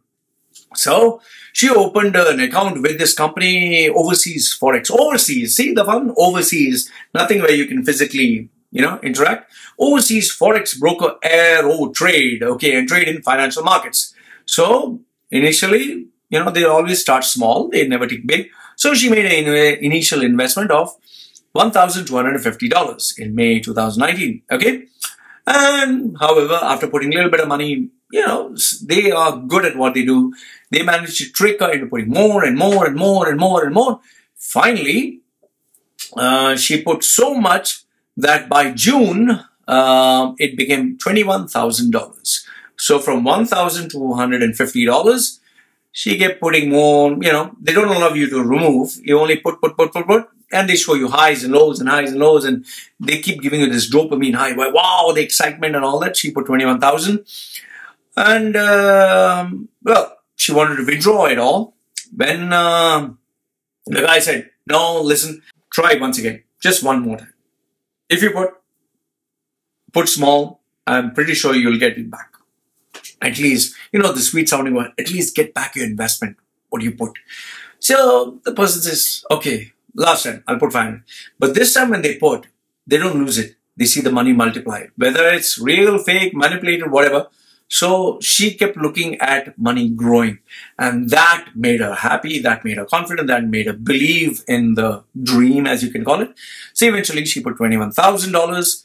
And after she put $21,000, and she saw the profit swelled to $187,000. That's nearly $200,000. She was rich. She wanted to withdraw it all. And she informed the guy, now take it all out. So the person, wait. Just a few more days. I promise, God promised, Allah promised, Jesus promised, Lord Shiva promised, you can withdraw everything. Just a few more days. So she said, okay, fine, whatever. So now the salesperson knows that person's going to withdraw everything. So on the day after 2-3 days, when she did sign in, she found out that she had everything gone. Like everything was gone, only $600. And she was like, what? And then after a few more days, because she didn't withdraw the $600, it became zero. So long story short, she lost everything. And now her current situation is, she can't afford to send the 5 children to school. She is in debt. Husband is, I don't know, in a bad state. And what's even worse is she has even borrowed other people's money and put it into this. Now, I don't want to make fun of this person because the person has dreams, person has goals, the person has a family. But the point I'm trying to tell you is, Dubai or the Middle East or UAE is home to all these scammers, fraudsters, and it's so easy for you to lose your money. There's no such thing as quick get rich scheme. There's no such thing like that. And there's no protection for you as a consumer. The government doesn't give a fuck. The police doesn't care. They might say, oh, we are concerned about you. Trust me, they don't give a fuck. Because it's you who made the choice. It's you who put in your fucking money. They're not losing anything. You are losing everything. You're an expat. You don't even belong to the fucking country. And end of the day, you can go back. Go back to where you came from if you don't like it. That's the typical response you'll get. So that's what I feel. Like I always tell people, you protect your ass, protect your investment.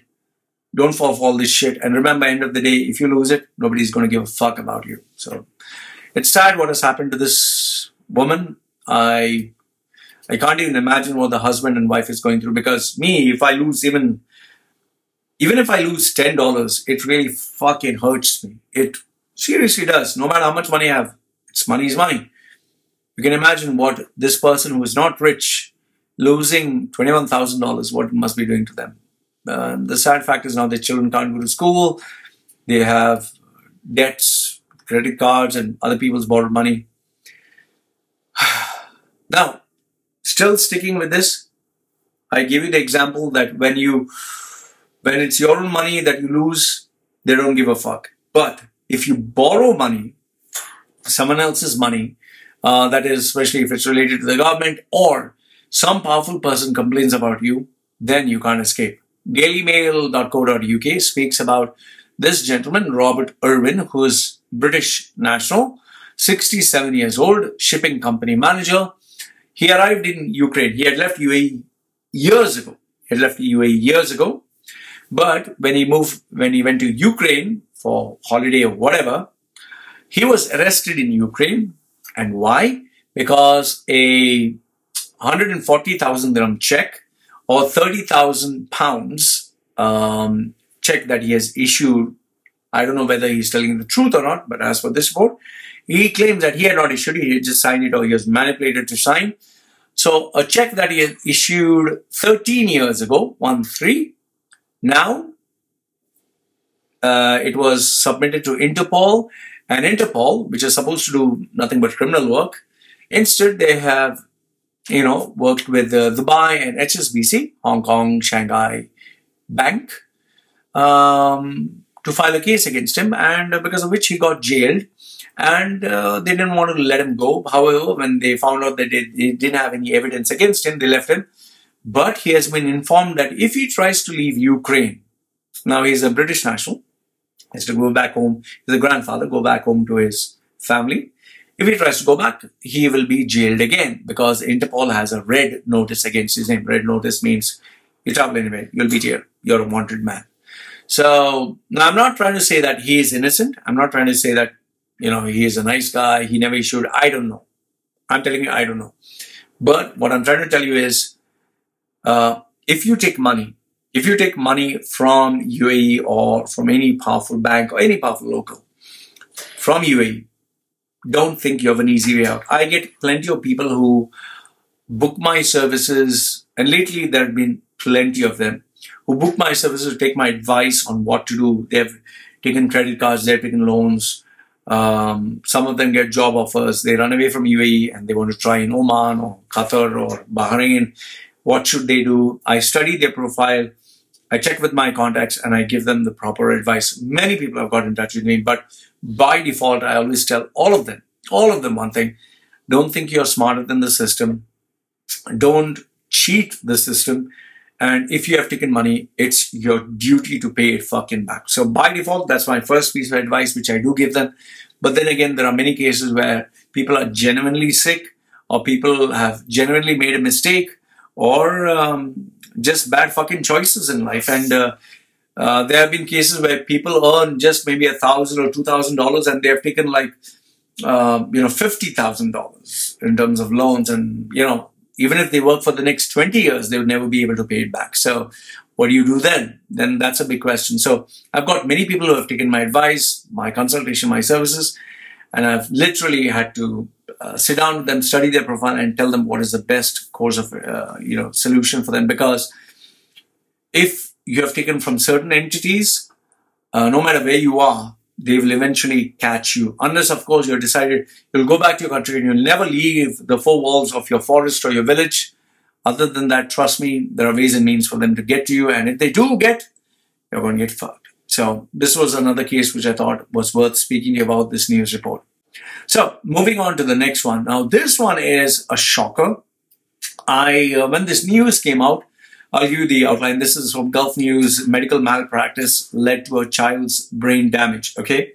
When this came out in October 6, 2019, I put a post in my YouTube and my social media asking people if they had any information as to which hospital this is, so that, these people can be exposed.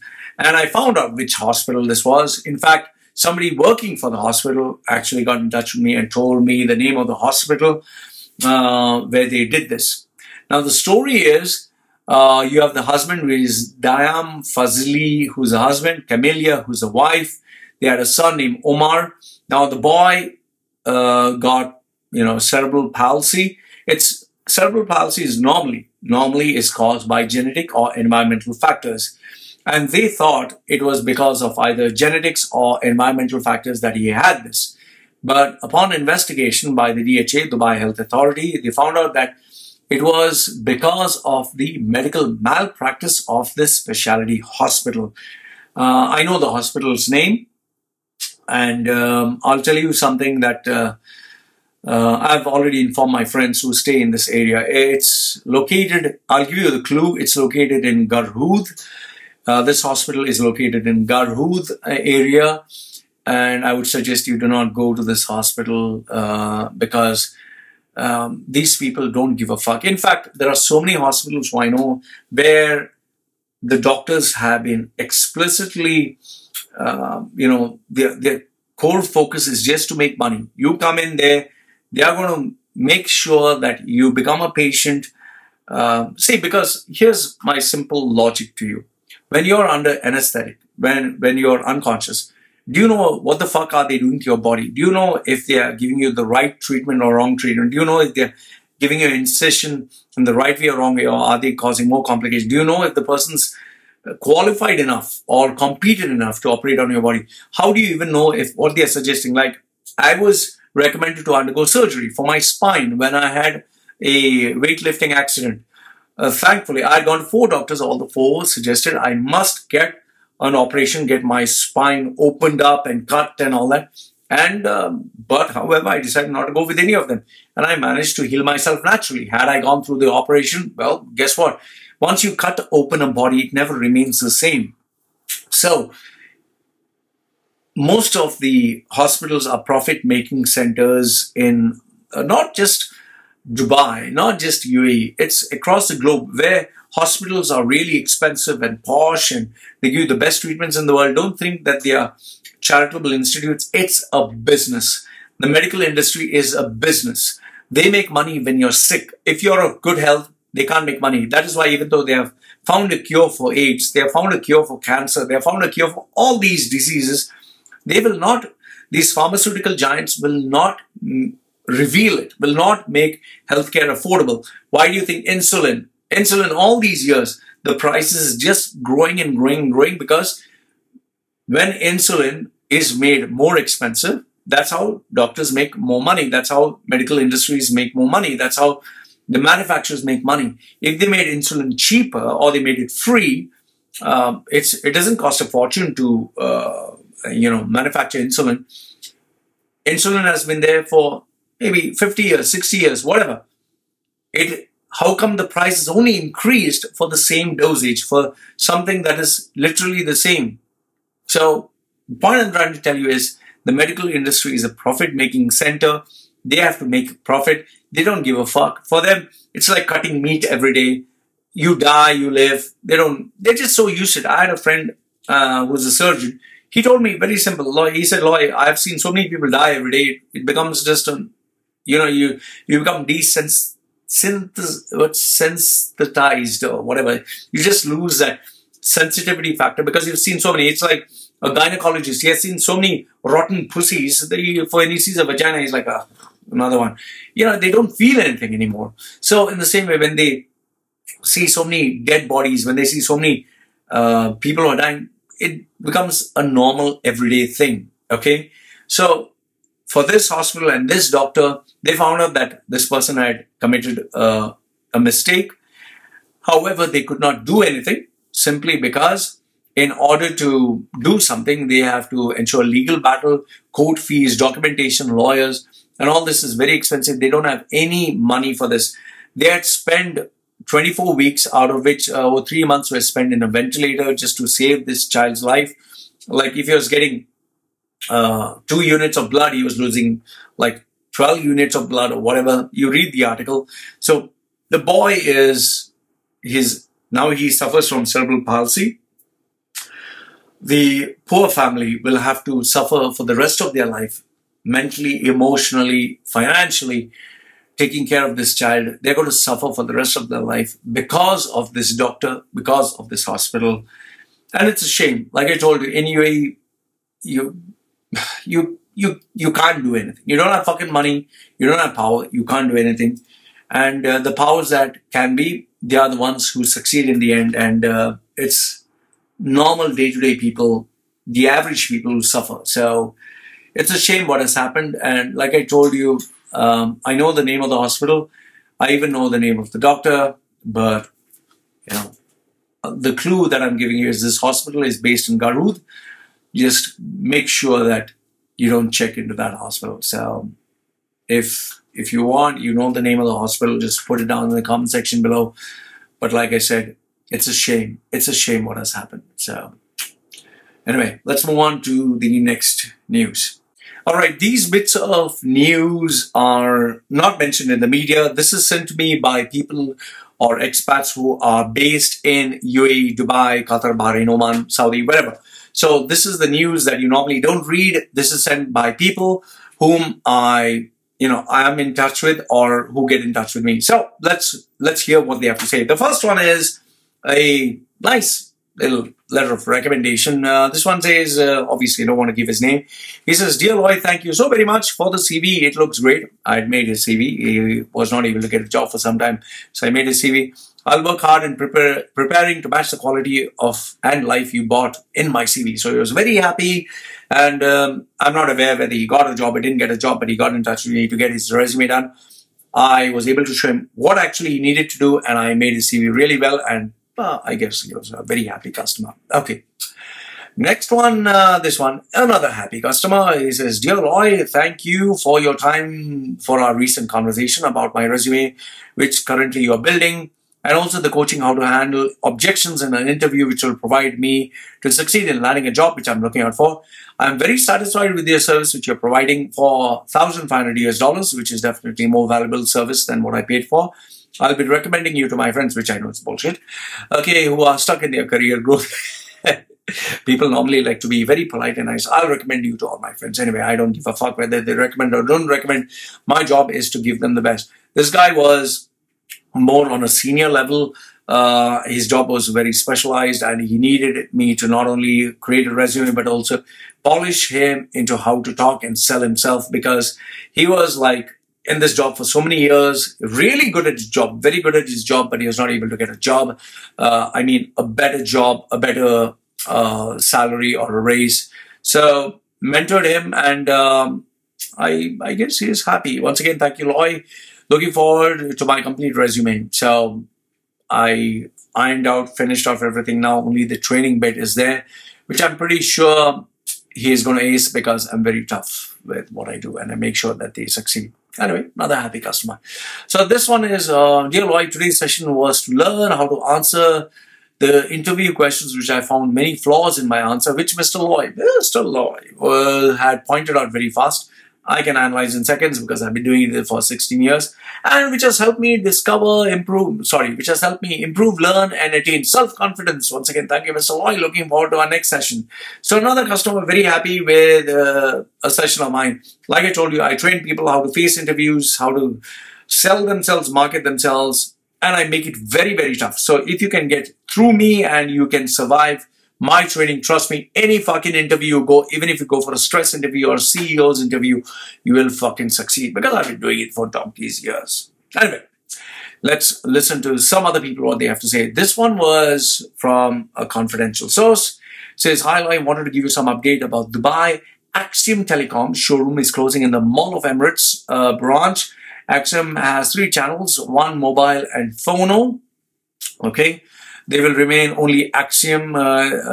They will remain now only Axiom, closed many branches. Total closed is one mobile, one phone." English is really bad. Okay, so what the person, I verified with what the person wanted to say. What the person tried to say is Axiom Telecom is closing down showrooms, and they have also closed one mobile and phono. So I don't know whether they're actually closing down one mobile and phono, but most of the branches are closing down. End of 2018. I was working with them in 2016, one mobile. I had even come to see you at Jitex, okay? And Carrefour's big position heads, okay, who have been working for a long time, have been asked to resign. I got this information from a friend of mine working there. "Loy, I watch your channel and your updates are all very correct. Thank you. Thanks a lot. Good day to you. My name is so-and-so." Okay, I will never expose the name, but thank you very much for sharing. So in a nutshell, Axiom Telecom is closing down branches, one phono and one mobile and phono. They're also closing down the branches. Carrefour big position heads are losing their position. My verdict is, it's a normal cycle of any economy that when the economy is booming, they will open up many branches, but when it's a recession, unproductive units are cut off. They have to, close down branches. They have to let go of staff, especially who are not productive. And they have to save themselves, otherwise the brands cannot survive. In Carrefour, well, big position heads do take big salaries, so they get rid of them. And this is the trend of what is happening in the UAE. Big people with big positions are being removed. The guys below them are being offered the higher positions, but with not the same salary, but with half of what they were getting. Let's say, for example, to make you understand, if the general manager was getting, let's say the manager was getting 10,000, the salesperson below him was getting 5,000, they will get rid of the manager who was getting 10,000, and the salesperson from 5, instead of giving him 10, they will give him 6 or 7, but with a bigger position and more responsibilities, which most of them will say yes. So, so this is what most of the companies are doing. Next one, an expat writes, Loy, this company has closed down on the 8th of October. Another 4 are going to close down very soon. So I don't know if he was working for this company, but he has sent me the photograph of the business card. So this is the photograph of the business card, which is closing down. And another 4 are going to close down, and he will send me them. So I hope, if this company is closing, I'm not too sure whether the company is closing down or not. If anyone, if he's working for this company, let me know. And if in case it has closed down and you have payments which are pending, better get it fast, otherwise you'll not get it. Another expatriate tells me, Loy, Wall Street Exchange Company has cut down with 120 people. It has shut down 10 to 11 branches, and he has given his name. He was working for this company. So, well, cost cutting. Next one. This one was sent to me as an email. Hello, Loy. I'm one of your subscribers, and just to let you know that you're doing a great job by giving real facts, and salute your bravery. Thank you very much. I just want to give you a heads up to your viewers and people in the GCC about job scammers are on the loose again. My boyfriend is presently in Bahrain, was offered a job as SketchUp Softwares, okay, with a salary of 15,000 in Abu Dhabi for an oil contracting company, KAS Oil Contracting LLC. But first he needs to process his work permit at a cost, and they will reimburse him once he arrives in UAE. Remember this much, if any company is telling you pay the money and then will reimburse your cost, that company is taking you for a ride. In fact, I got many people who used my services and showed me their appointment letter and asked me, Loy, is this company legit? I was pretty shocked, as not with the fact that the companies offered them a job, but the number of companies that have come up and saying, pay this money, we charge you as a processing fee. That's bullshit. There's no fucking company that has processing fee. If a company asks you money, or if a company has a Skype interview where they don't show your fucking face, or everything is too good and they say you're confirmed, you got the job, but you need to pay the money. The minute they say you need to pay the money, it's fucking fake. Okay. So then she goes on to say that we were suspicious, we searched online, we found the feedbacks, and the company is scammer. This is a good way. If you do research and you check the company's background, you'll find out whether they're true or false. Remember, anyone can claim that they're from any company and take money from you. Earlier this year, 5 people from Kerala were also scammed, but they used a different company name. I'll send you the link of the screenshots for reference. Okay. Another one is this person also sent me, Loy, I learned many things from your videos. Thanks for your precious videos. Few days ago, I got an HR overseas call from India, from overseas company in Delhi. They arranged my interview with Gulf Marketing Group, which is the name of the company. They held the interview on Skype, but I was not able to see an interviewer. Only company logo was there. They said it's your policy, which is bullshit. Okay, they asked very basic questions on leadership and job experience. Yesterday, they gave me a confirmed offer letter, which is too good to be true. Why the fuck should they offer someone a job overseas when there are plenty of people unemployed in the very same fucking country? So HR overseas is demanding that I pay $1,000 to proceed further on the visa, which is again bullshit. So please go through the HR attachments and let me know the authenticity to this, which I told him is fake. So he was able to save his money.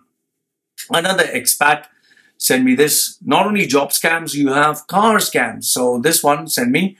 It says, hi Loy, hope you're doing well. I'd like to share with you one of my bitter experiences in Dubai to bring awareness for others living in Dubai. I'm living in Jaffalia area. My car got stolen in May 2019. I approached the police and got a police complaint.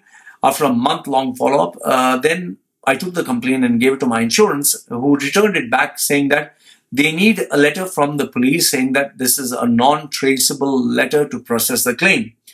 So I had to re-approach the police, and they refused to give me such a letter because they said, A non-traceable letter we cannot give you. They only gave the letter stating that the car is still on a search. And I learned the lesson that if your car is lost or stolen, you're not going to get any declaration letter from the police. They will state that the car is still under process of being searched, and you also cannot claim from the insurance, because they will say go to the police and claim that your car cannot be found. So you can't go to the police station, you can't go to the insurance, you can't go anywhere. Sadly, my car is out on loan. I have to pay a monthly installment for a non-existing car. So please share this with your readers so they know, what is the abuse that he has got. I wish to know from your followers who are locals, how can they be such incomplete loop of process in their system? Well, welcome to the UAE. What else can I say? Next one. This one is from another expatriate. He says, "Dear Loy, please share this fraud manipulation going on in Dubai duty-free while conducting raffle draw today for bike series 379. I have no idea what he's talking about, but I'm going to read his letter. Okay. They have a live streaming of draw on their Facebook, but later changed the name of the finest surprise bike series from one Indian named Amjad. They won and announced during the live streaming, but later on they changed it to UAE citizen Juma as a winner while conducting this draw. This time they didn't announce the ticket of the bike and the car winner. Instead, they just read out the winner name and nationality. Later, they changed the name of the winner to UAE citizens. I had my doubts as most of the draw are pre-selected and manipulated, especially people like laborers who purchase raffle tickets by sharing hard-earned money, and this DDF managed practice fraud and manipulation. Like I said, I don't know. I really don't know whether they're actually manipulating or they are making this, open to all. As far as I look at it, when you're conducting a draw that is on live streaming, I don't think they're going to cheat anyone, because, you're showing it to the whole world. There's evidence. So I don't know why they would cheat for something like this. It doesn't make any sense. Like, for example, if I were to hold a draw for the whole world to see, and then I would change my mind at the last minute, I mean, I've given people the evidence to use it against me. So I don't know. I just feel that this doesn't sound right. But anyway, I'm reading out his letter. So he says, kindly highlight this fraud, as I've called their customer service team, but instead of accepting the wrongdoing, he was arguing with me, insisting that a UAE citizen won. I've sent the complaint to the email ID with proof, but no reply. Below is a link of the live draw streaming winners announced on a Facebook page. I'm sharing this email received from them with the winners' names, and which is contradicting to the live draw announced. So he has shared the link, which I'll share with you. I've not gone through the link. I've not gone through the video. And he claims that this is the post where the live video says something else, the actual post is something else. So I leave it to you to decide whether what he's saying is true or false. Okay. Next one is this person says, "Hi Loy, hope you're good. Just wanted to share this with you. The other day I had a battery problem with my car and I stopped it next to a parking area. The police came past me without asking anything. I saw after a few minutes I have 1,000 dirhams fine. It says fine stopping on the road for no reason." This was a service road, by the way.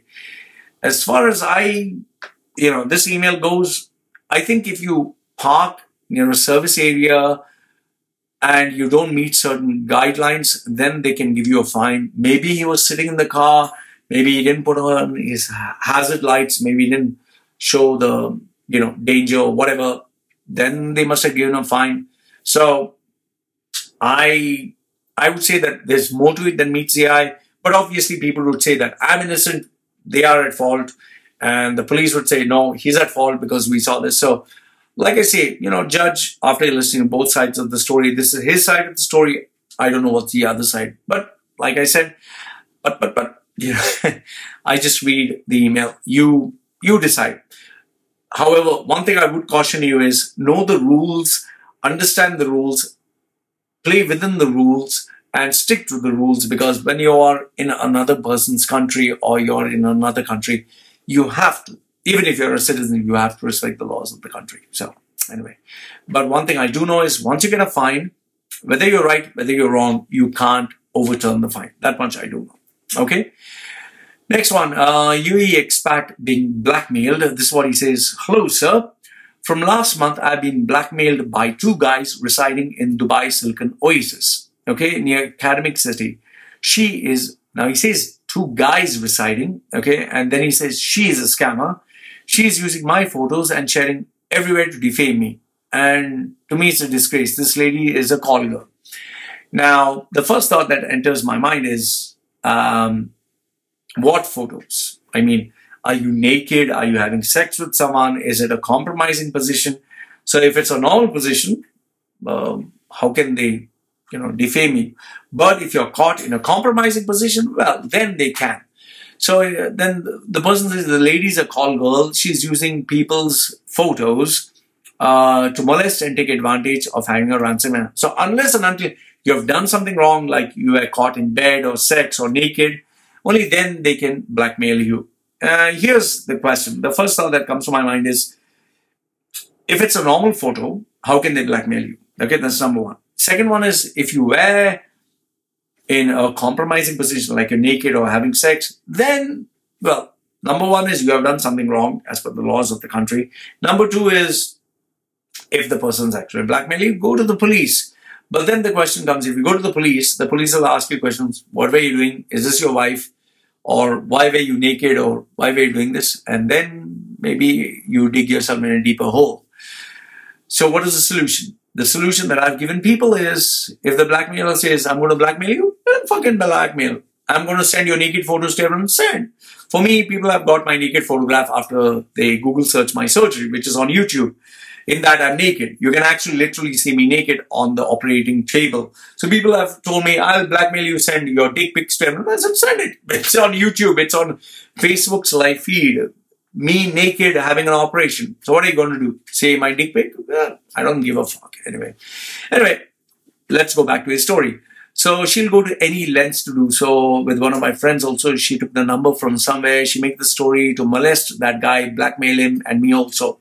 She's asking me money in return to get rid of this. Otherwise, telling me that I'll post your photos, put a false story on you to accuse you. And one more thing is, another guy is involved in this case. The ladies from Philippines, the guys from Morocco, that guy hacked into my account, took all my photos, personal information, then he changed my name, all my settings in the account.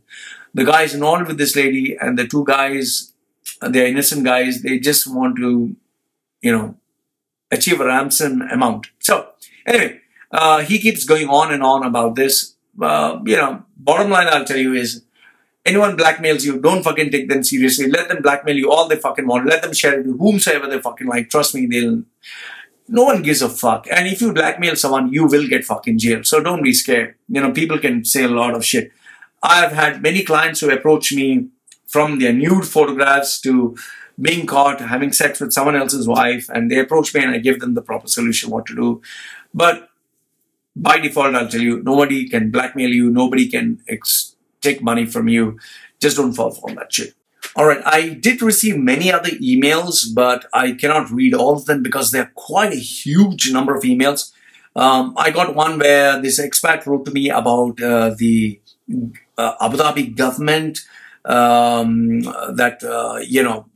are some very powerful people. He had given me names. They're working for top positions and they have their private companies, and these private companies are bidding for these projects. He gave me names. He gave me, photographs. He gave me evidence and all that. See, here's the thing. Whether it's Dubai, Abu Dhabi, Sharjah, India, Pakistan, anywhere in the world, okay, you have government entities where people in very powerful positions, they have their private companies with their wife or their son or their daughter or someone is running, and these people bid for these projects, or their son-in-law is running and they bid for these projects and they get these projects. So there is always that, question, how did they get this project? Oh, they got this project because they knew somebody who knew somebody else, and they got this project because under the table they did take some money, or they're preventing other people from getting these projects. This is nothing new. It happens across the globe. It happens everywhere in every country in the world. So it's not limited to only Dubai, Abu Dhabi, Sharjah or wherever. Now, sending me photographs, sending me evidence. I mean, I can't start showing people's photographs and all that. So what I'm trying to tell you is, I appreciate the trust of sharing this information with me, but I'm not going to start sharing. And here he has, you know, this person, I don't want to mention, has literally shared with me names and of very powerful people. So I'm not going to, you know, I'm not so brave and I'm not so, wow, you know, that I'm going to put the names of these very powerful people and show all this stuff. So long letter, this was a very, very long letter. Obviously, I don't want to share with you all the information, but what I'm trying to tell you is people working in government or very powerful positions, yes, they do have companies where their relatives work, or they have their own companies which do get a lot of favors, a lot of benefits. And it's not just limited to only one country or one city. It's across the globe. It happens everywhere in the world, whether it's Pakistan, whether it's India, whether it's UAE, Qatar, Bahrain, Saudi, Oman. It happens across the globe. So mentioning any one person's name doesn't make, you know, doesn't show only them. It happens everywhere. So what I'm trying to tell you is, it's no point. And, you know, taking a person's photograph and identity and asking someone else, you know, defame them, it doesn't work that way. So there are many other letters that I have received with regards to scams, with regards to, you know, stuff that is taking place. Some of them have shared with me government entities. Some people have shared with me very powerful people. In fact, I did get a millionaire or billionaire in a compromising position with a very famous actress. I mean, half naked, and he was like, Loy, see, this is evidence and this is a hidden photograph or hidden video. And he told me, you know, expose this. See, here's the thing, okay? Yes, mine is a channel whereby I like to talk about the problems that are going and affecting people. But this is not a channel dedicated to, you know, breaking news or exclude like TMZ. This billionaire was caught having sex with this film star, or, you know, I can't do that. So even if you do send me those photographs and videos, I'll look at it and I'll be like, oh, thank you for sharing. But I cannot share it. At least it doesn't happen with me. Because what you need to understand is these are very powerful people. These are very, very powerful, influential, rich people. And they can really do a lot of things. So I'm sorry, but I'm not one of those brave guys who wants to change the world and expose these people. There's a small little guy.